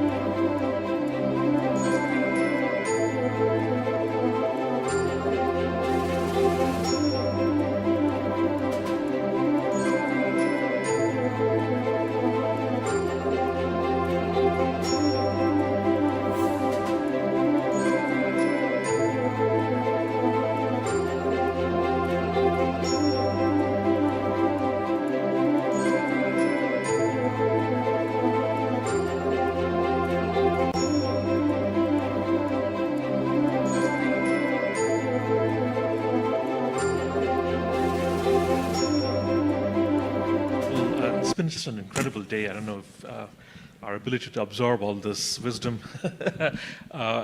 We have, just to make sure that we end on time, a logistical note, we just have a quick speed round. I think the idea is just to make sure that we capture some of and underline some of the key points that we have learned today. There's one, just to get back to the beginning of the morning, when we had Acting Director Stone talk about the NSF's early foundations in terms of the endless frontier. A lot of the focus of NSF and historically has been obviously on basic research, university supporting the university research system. But I think, as the China panel pointed out, that research is now the fruits of that research now can be capitalized anywhere on Earth. And so that China is really putting a lot more emphasis on their innovation system that can absorb and bring those the fruits of that research to the marketplace and to build their national strength. So I think we have to also understand that our innovation system is a national security asset, and deal and support it with that same intensity. We no longer are in a world where we have a national security adversary as we did in the Cold War. Today we also have an economic competitor, and as we heard from the first panel, China is a peer, not a near peer, and they are forging ahead. And so we need to double down on our ability not only to create the science, but also to absorb and to turn that into our own commercial and military strengths. So with that, I just also wanted to just show some data that comes to us courtesy of NDIA, and I want to thank Logan Whitehair, who's in the audience, for putting this together. Next. So this is a quick diagram coming from the data at NDIA that sort of shows, just how pervasive NSF's footprint is. I realize that the information on the companies, but it's basically a who's who, and you can see not only primes like Lockheed Martin, but also companies like NVIDIA, IBM, and Qualcomm, who have been participating in our events today. So, NSF is very much a part and parcel of our innovation system, and this, where we are, is many respects a huge complement to the role that NSF has played as an integral part of our innovation ecosystem. But moving ahead, and I think Irvin touched on this point a little bit earlier, that we need to start building that ecosystem to actually be fit for purpose for the 21st century. So with that brief introduction, what I thought I would do is to ask the chairs of the previous two panels maybe to pick up on 2 or 3 key or interesting ideas that they picked up over the course of their panel or over the course of the symposium today, and then maybe Irvin, I could ask you to have the last word. Chuck, would you like to go first? Sure. Am I on? Yes. All right. Well, first, I'd like to congratulate the last panel. I thought that was extremely interesting, and frankly, there's some more nuanced discussion here than you often find in conferences by people who are active participants in the ecosystem who are making their contributions. I think the organization of the conference itself highlights these different actors and why they matter, and including when you have leading high-tech companies who are admired the world around, the fact that they are insisting on the importance of the NSF contributions to the foundations of our economic prosperity. Frankly, it's just not an idle point. What do we need? We need continuity.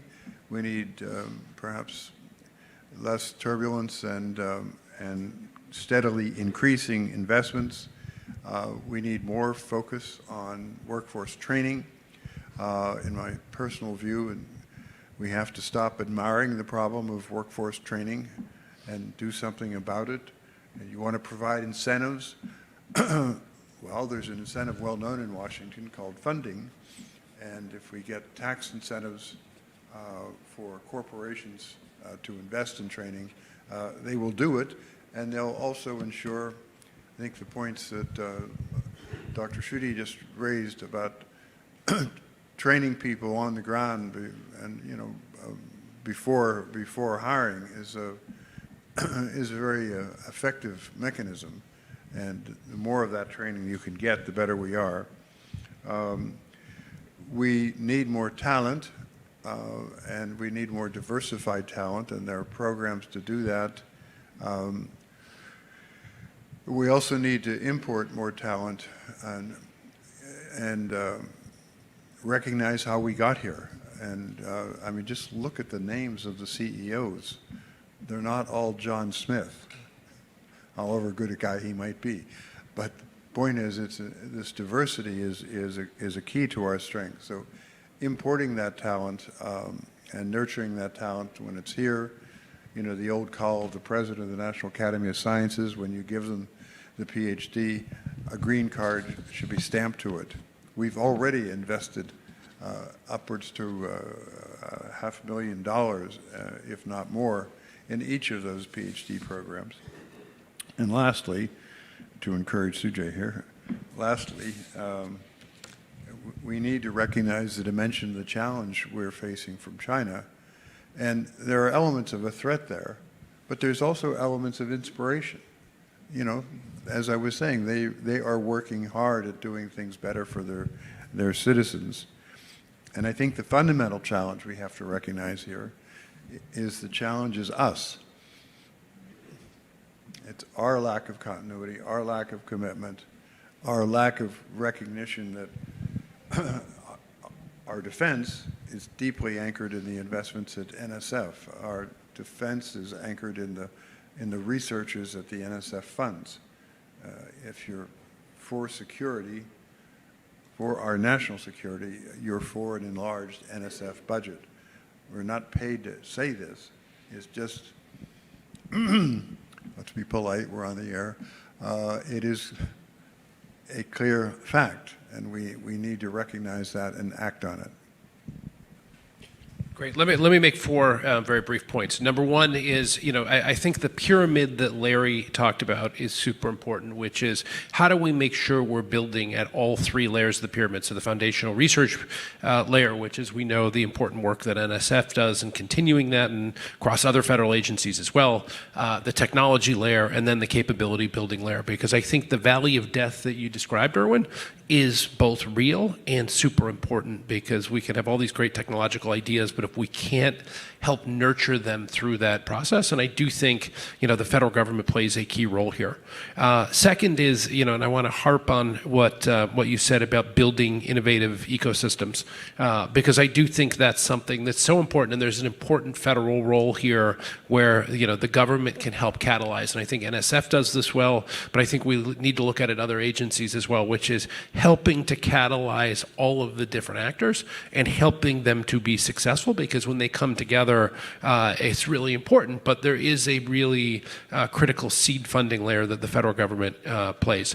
Third is just foot stomping on the basic research. I think educating people, because I do worry in times of budget deficits, it becomes something very easy for people to say, oh, well, let's just cut that because, the private sector can do it. We don't see the immediate benefits of it today. There's a million reasons why it sounds good and easy to do, but we pay a long-term price if we don't do it. And then last is I'll just foot stomp the point on workforce, because I think the talent issue is important. Couldn't agree more on immigration. But I'll tell you, 10 years ago when I was the Deputy Secretary of the Commerce Department, we were having the same conversation. And, I think we have made some progress in 10 years. But to be fair, we haven't made nearly enough. And so I think we've got to continue to have a laser focus on the talent and the workforce training issues. Okay, so I get sort of the last word, it sounds like. Okay. So let me make three observations that I've had through the course of this morning, but also through the course of the work that we've been doing in TIP over the last few years and my time at NSF more generally. So number one, I think that, and it was said earlier, the pace of science is changing before our very eyes. It is greatly accelerating. And as that pace accelerates, that also means that going from basic discovery to an innovation to thinking about a new capability, right? That entire spectrum is the rate at which we're making progress is changing. And so it's important for us to be acknowledging that, and it's important for us to be thinking about science sort of as a front and center vehicle that allows us to be able to keep that cutting edge, keep that leadership mantle that I think we want to see for our national defense and for our national prosperity as we go forward. So that's sort of front and center in my mind as number one. The second thing that I would say is I think it's also important for us to acknowledge that as this pace of science is changing, as we see where talent ends up after being trained across a number of different sectors, across a number of different parts of the economic engine of our country, I think it's important for us to realize that to be successful, we have to be partnering across those sectors. There's a reason why the NSF TIP Directorate is not the NSF Technology Directorate. We are Technology, Innovation, and Partnerships. The P is for partnerships. And so in every bit as much of a way as we are trying to collaborate with our colleagues at DOW and USDA and other parts of the federal government, Department of Labor, we just announced a collaboration on getting this country AI ready just last week with the Department of Labor and SBA and USDA and others. In every bit as much as we're doing that, we also want to be doing this with the private sector. We want to be doing doing this with the VC community. So any of you who are in the room who are looking at ways in which you might potentially work with us, I encourage you to please reach out, right? Because that is the way in which we build these relationships, and that is the way in which we can harness these partnerships and drive forward momentum.